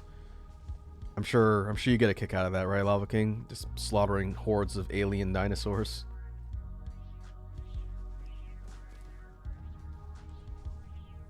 But yeah, we'll see. I'm sure Capcom's going to stick to their big money makers, but the fact that we're getting a new Dragon's Dogma, I think, is really important, because Dragon's Dogma was successful, but it wasn't like Monster Hunter or Resident Evil successful. And the last one with the Dark Arisen stuff, that was a long time ago. That was in the 2010s, I want to say. And that's coming out next month. I definitely am going to be checking out Dragon's Dogma 2. If you folks are interested, then I can definitely look at streaming it, because I didn't play all the way through the first one. I liked it, but it didn't totally hook me. A bunch of friends of mine really, really liked it. And I might go back to it, because I have it on Switch.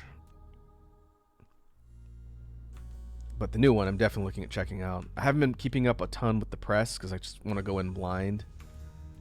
But I'm planning on checking it out. So maybe we'll stream it, and we'll go through the world of Dragon's Dogma 2.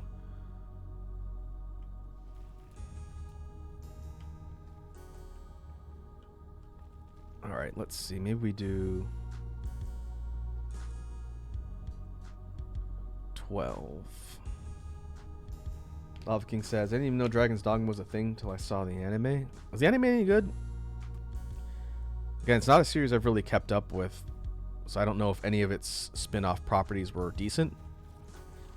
It was okay. It's good to know.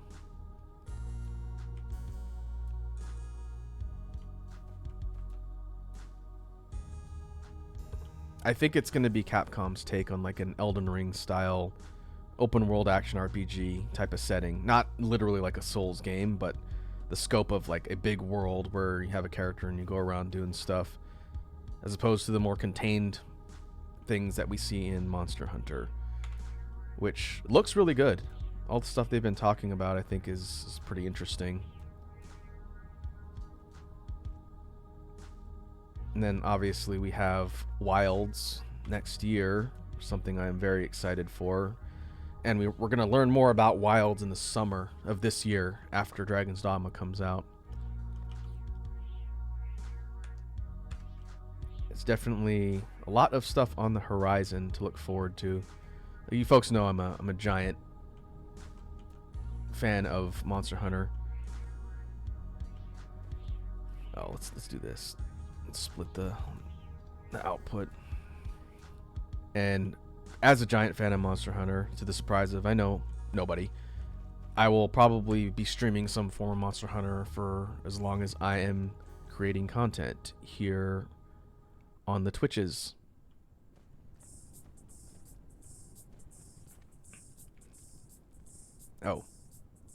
Oh, I think the limit is 3, 6, 9. The limit appears to be 12 anyway. So let's do this.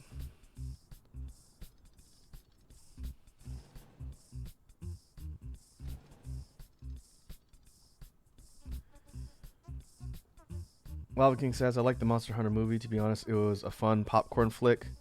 Now, refresh my memory, Lava King. I know we've probably talked about it, but I don't remember. How much of Monster Hunter have you played? Again, remind me.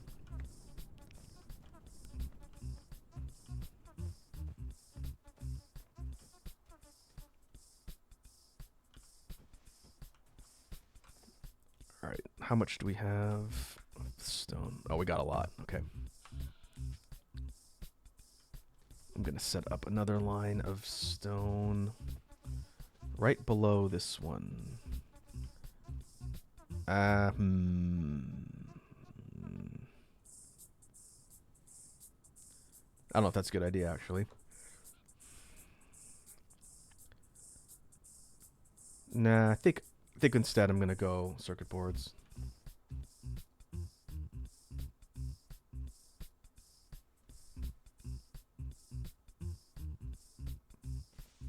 Lava King says, I was part of the newbie boom when World came out because a Dutch friend of mine was a big fan.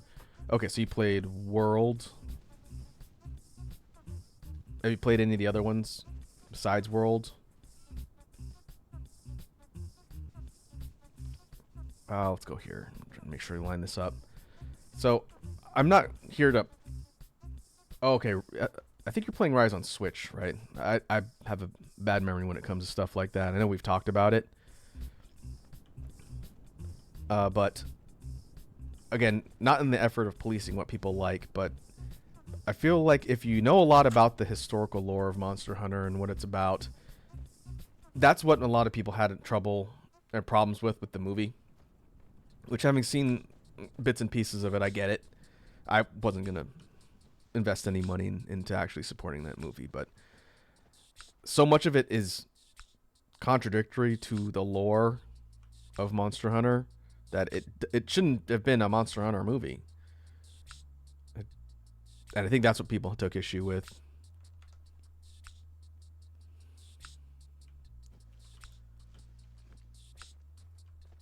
And I feel like if you're really invested in like the lore that the series has built, seeing something just take a big dump on it is pretty annoying. If you don't care, then yeah, it's just another stupid action movie. It's nothing more complex than the Resident Evil movies they've made, right? But as far as Monster Hunter's first big screen debut, they could have done a lot better as far as being faithful to the subject matter. Well, yeah, it's Paul W.S. Anderson, who's married to Mila Jovovich, is why she's always the female lead in his RE movies. I haven't seen them all. I've seen like 2 of them. They're all right. But those are more closely adapted to the lore of Resident Evil than Monster Hunter was to Monster Hunter, which is, again, that's one of the major criticisms, right? There were little changes to how... I didn't need to do that. This is not necessary for this. This is for the next part that I'm going to make. But like there were little deviations in Resident Evil from the true lore, but it was pretty close, right? Still, far future. You had Jill, and I think Alice was a unique character to the series, but it's still Resident Evil. That's not really a big departure from the source material, but having Monster Hunter take place in the real world with soldiers and guns, isekai style, going to quote unquote Monster Hunter land is very, very different from the source material.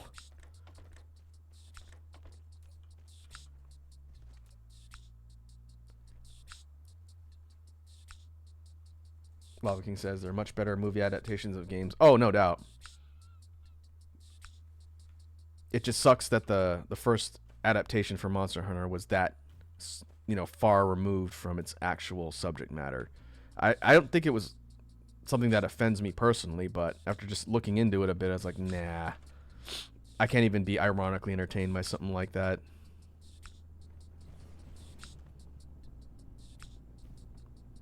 Also, there was no gun lance, as far as I know, and that in itself is pretty egregiously offensive.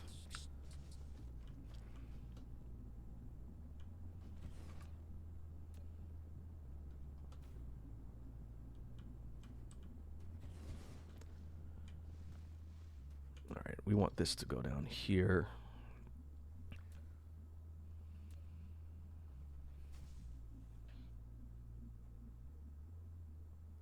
Love King says, oh, absolutely, it was a bloody big pickle guy size bad idea. Like, if you're a fan, stay away from the movie. I think that's it. Like that's kind of the core thing, right? Like, Monster Hunter isn't a series that random people are gonna know. So the people who are gonna be immediately drawn to it are fans of the series. And for it to be not enjoyable to fans of the series, I think is why people were so upset by it. Which sucks. It would have been better if it was more compelling of a movie that was accurate to the games, because think about it this way. If, Bob Smith, random guy who knows nothing about Monster Hunter, sees a preview for a movie and Bob Smith is an action movie fan, and he goes, hey, that's based on a video game, right? I'm going to go see that and see what it's about. And it's like, soldier people shooting guns and like fighting monsters in like the real world, and Rathalos is at an airport or whatever. And he goes, oh, this must be what the game is about. And then Bob Smith goes and checks out Monster Hunter, and it's nothing like that. And he goes, well, that's stupid. I wanted something like the silly movie. Doesn't do the property any justice, or favors for that matter. And that's what I think people took umbrage with. At the end of the day, it doesn't matter. It's disappointing, and I heard the Netflix animated series starring Dante Bosco was much better, as far as being like a film adaptation of the Monster Hunter world. So there's that. Apparently that was a lot better. It was like Secrets of the Guild or Legends of the Guild or something. It was starring the ace cadet from 4, essentially. And the man himself, Dante Bosco, played the lead, which is cool.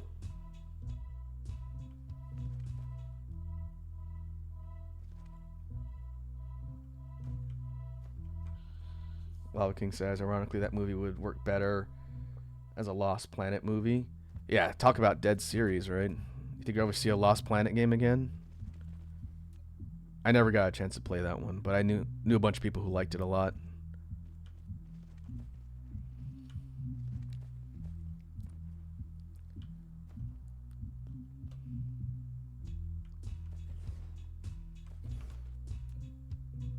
Okay, so what we're doing is we're getting photon combiners, which we need for a handful of things. Primarily, we need these on the bus for ray receivers. We're also going to need, that's right, we're going to need the magnetic rings. Still got a ways to go. I was hoping we'd make more progress today, but there's quite a few steps before we're ready to hit the Dyson swarm. But we're getting close. I want to do a couple more things before we wrap up for today. And these we're going to put into another logistics station. So we'll just put it over here. I'm sure I can find some other purpose for this thing.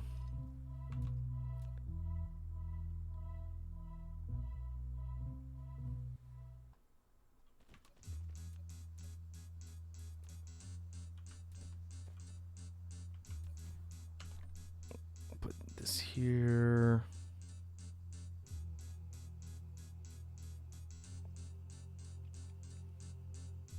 And we're going to store these.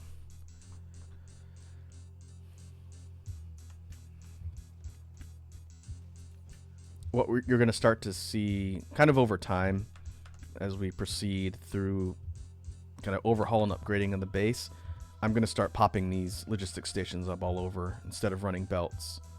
And if I can kind of streamline and fix things along the way, then I'll pull stuff out and fix it. But the point is to centralize production. And so that's what we're going to do.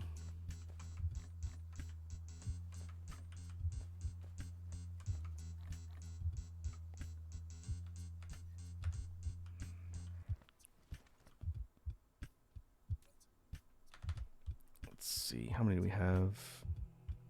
Are we running out of any resource here?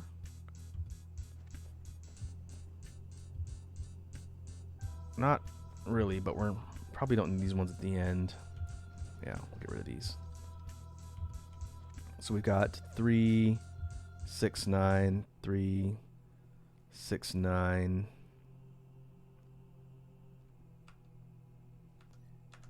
We'll leave that for now. It might be one too many of the combiners.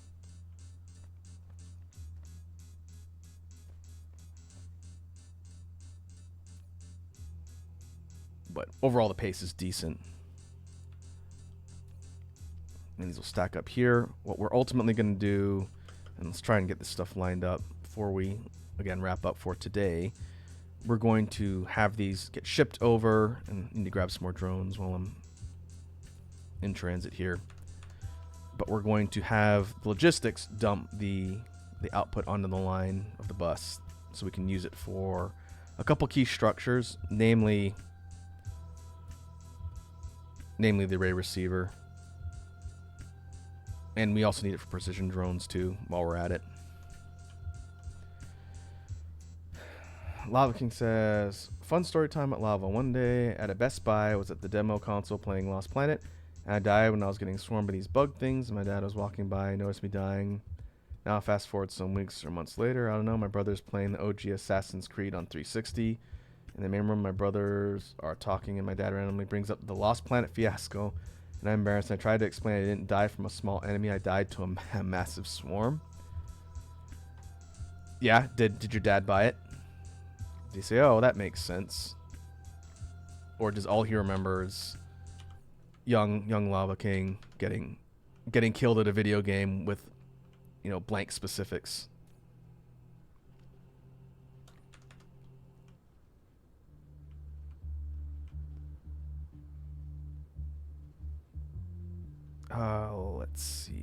Let's see. We can put the logistics station somewhere up here so that we can use it for other things. We're going to drop you here. Run power.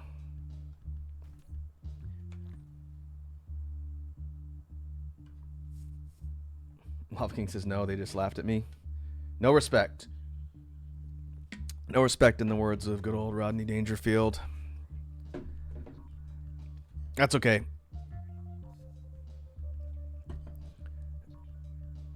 You don't need their respect.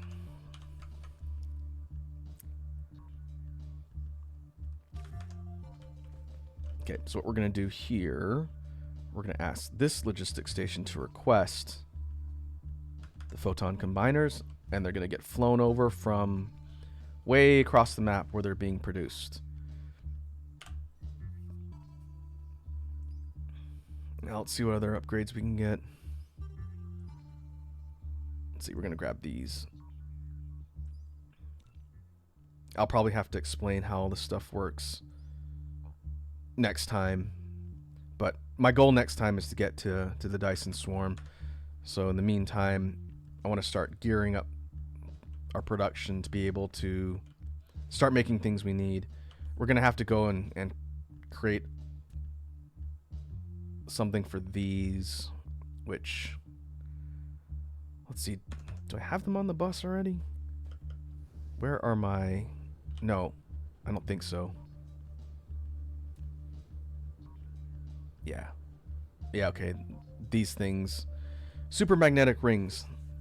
We're going to need to get these next, which is going to involve creating more magnetic turbines and motors, which is always a choke point when it comes to resources. So we got a couple options there. We can try and reconfigure our resource allocation stuff here to make more of that, or we go to another world and maybe try and ship it over. That's going to be a challenge. Maybe I'll try and solve that problem offline. Having these two be in good quantity so we can make stuff like the super magnetic rings is really important. And the sooner we figure out a solution to that, the better. Lava King says, another dad-related video game thing that happened to me was one day I'm in my basement playing games and my dad comes down and straight up says, "Are you winning, son?" And I want to hear that. I pause my game and take a moment to process that because I'm certain he doesn't know the meme. It's the first time he ever called me son. Well, it's kind of your responsibility to educate him on the timeless meme. And you can be like, "Hey, you're a meme scholar and you didn't even know it, father." I don't know if you refer to your dad as father. I do that all the time, somewhat ironically.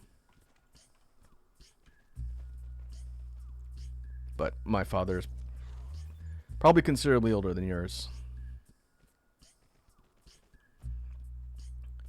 Alright, stuff being researched, that's good.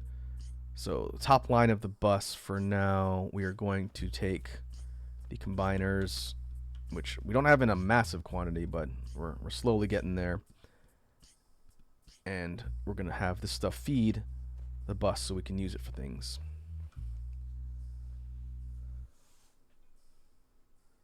Lava King says, imagine if 20-something years of your life and out of the blue your dad calls you son for the first time. That is a little bit unusual, or at least uncommon. I would assume, and I don't need specifics because it's pretty personal, but I'm going to assume your father just referred to you by your name. But to not use a son pronoun at all in your life is definitely not super common, but I don't know. I don't know your family dynamics.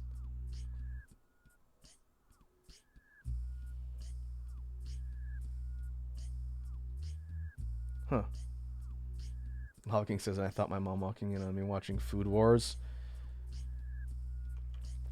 I'm sure that wasn't a challenging conversation. I've never seen Food Wars, but I know why it could be an interesting conversation. Oh, I can explain it. It could be worse, man. Of all the things you could be watching, it could be way worse than that.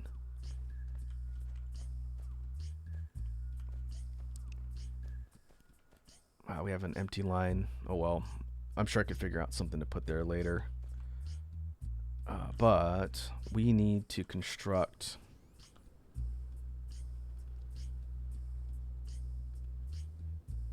Let's see. We can use our drones for this.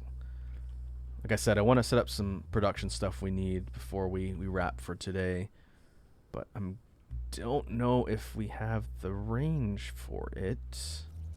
I'm going to try and see what happens. I want to create the next upgrade version of the drones. So let's see. Let's create... You've built your... Yeah. We're going to turn this into a source. And see if we have enough range to fly these all the way over. It's kind of far away, so we might not be able to do it. But let's see if we can put them here.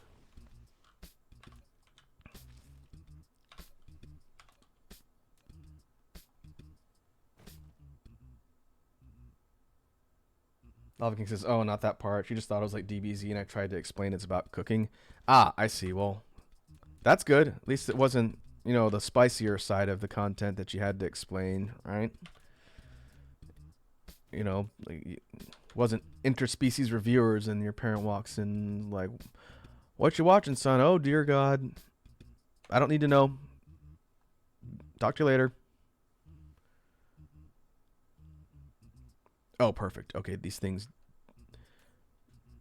do have the range. So what we're doing is we're pulling the prototype drones over here. Hopefully I left myself enough space. Otherwise I'm going to look like a real genius. So we need circuit boards, turbines, and combiners.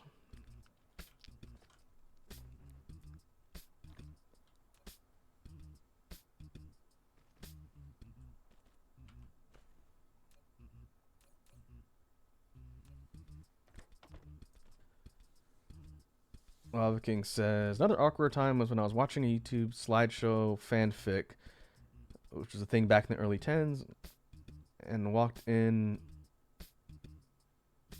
I'll meet my computer. Who walked in? Someone walked in your computer with the words, "The man I love is dying," in big red text, and looked at me like, something you want to talk about? I immediately, oh, your mom. I immediately told her to get out.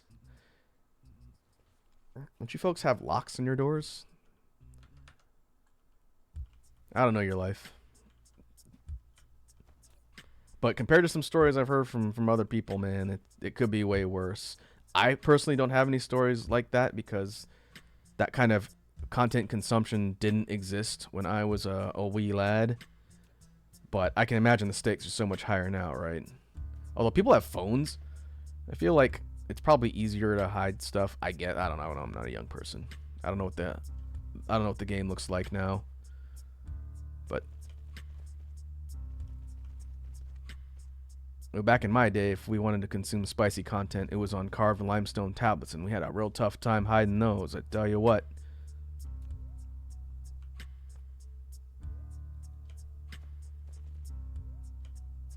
Okay, we need to run combiners down here. Oh. That's not pretty, but it'll work.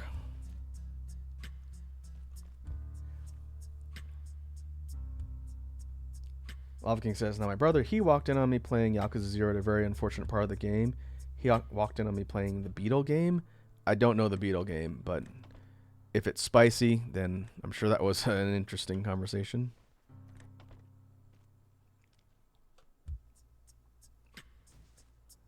All right.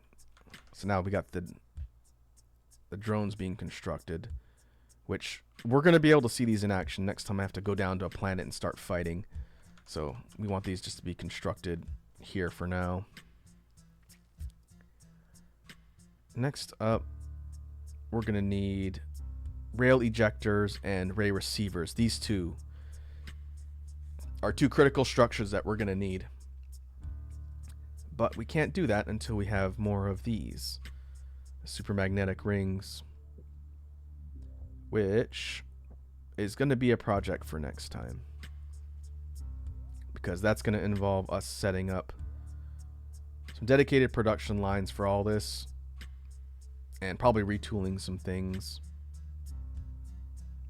maybe even going to another planet. I don't really know yet. I think we probably have enough.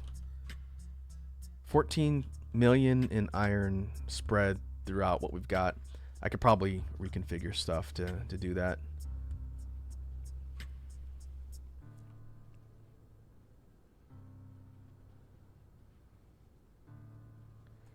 Lava King says, all I could say to him was, brother, the Japanese are different people from us Westerners. Yeah, that's an understatement. Things just hit differently over in the glorious land of Nippon. Oh, let's see. How close am I to the poles? Not very. Our Dyson Swarm deployment area is probably going to be down here. Since this pole up here is not really that clear. We could really do either at this point, but I think we have more space on the other end.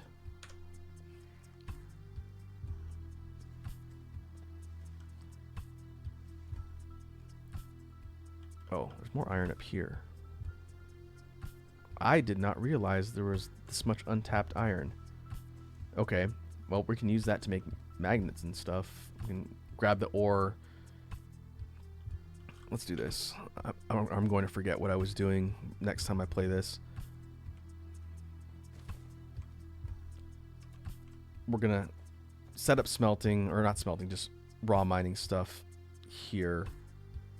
And this will be something that we start filtering over to our logistics to use elsewhere, because we need to be able to get magnets, turbines, and graphite, which graphite won't be hard to get. That's all over the place. Ah, Westerners. I got you, Lava King.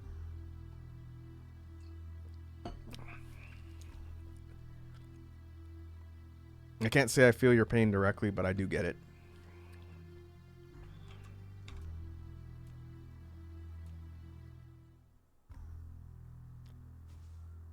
Okay, we'll set it up like this.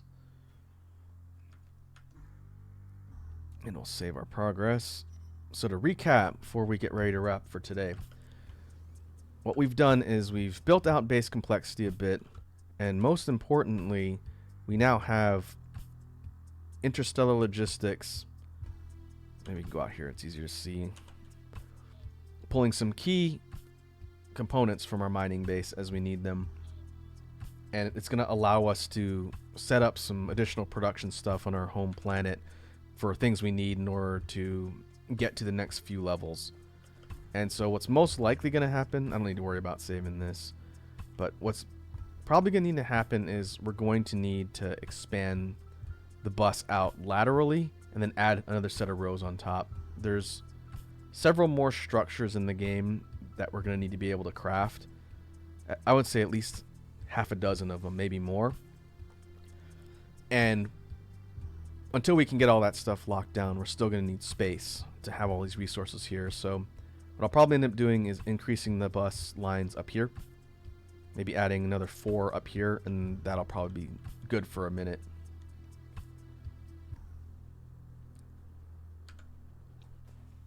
Lava King says, anyway, Raku, on the Monster Hunter thing, I like Rise more than World because I was able to name my Palamute after a dog that died a bit before I got the game back in 21. I see. That makes sense. I personally like Rise more than World myself, and it's kind of a matter of preference.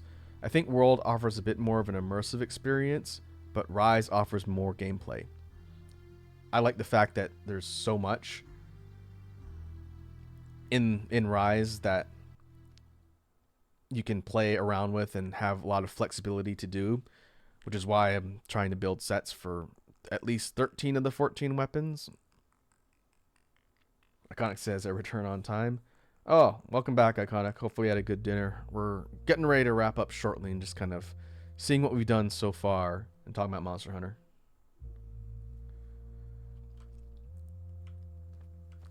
On the topic of the dog, Lava King says had him from 08 to 21. That's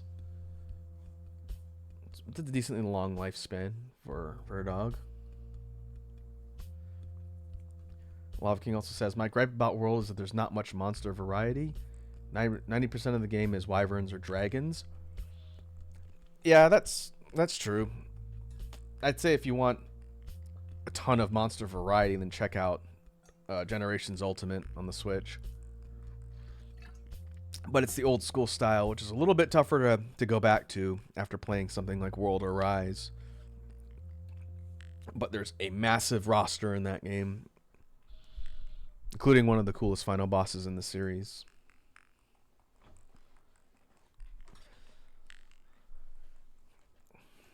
Lava King says, I'm not a fan of the temperature. And that's always been in the games, though. Rise is the first one to remove temperature control.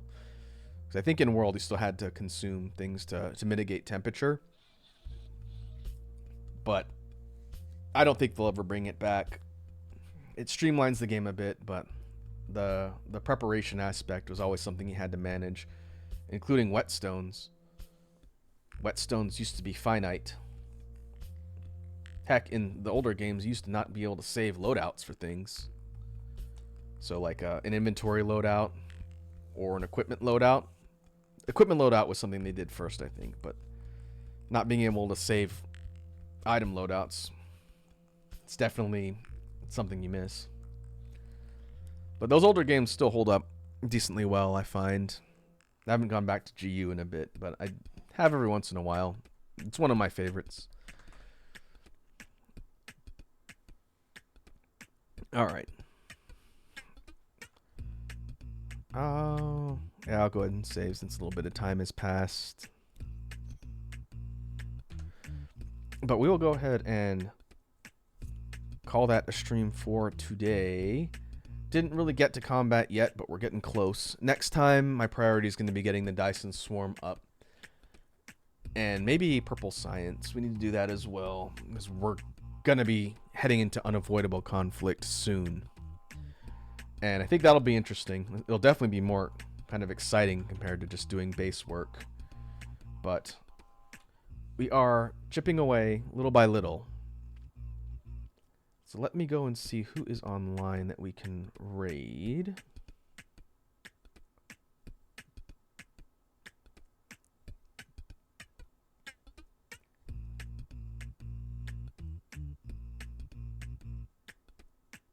Oh, let's see. Hey, Micro's online, one of my VTuber peers. What is she? I don't know what she's playing. Unrailed?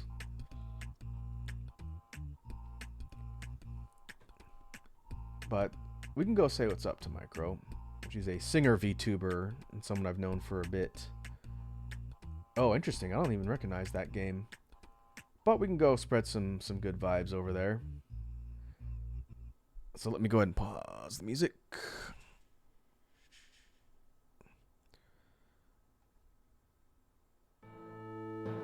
And we'll go to outro. And once again, thanks for hanging out today, folks. We will be back on Sunday. Think of my schedule here. And we'll be jumping back into Monster Hunter. Speaking of Monster Hunter, we'll be jumping into endgame grinding and Rise. And I gotta remember what I was doing before, but in the interest of building out some stuff in the endgame and grinding away at anomaly stuff, we'll be doing that on Sunday. So in the meantime, once again, hope everyone has a good rest of your evening, and I will catch you in the next one. Now let's go see how Micro's doing in Unrailed.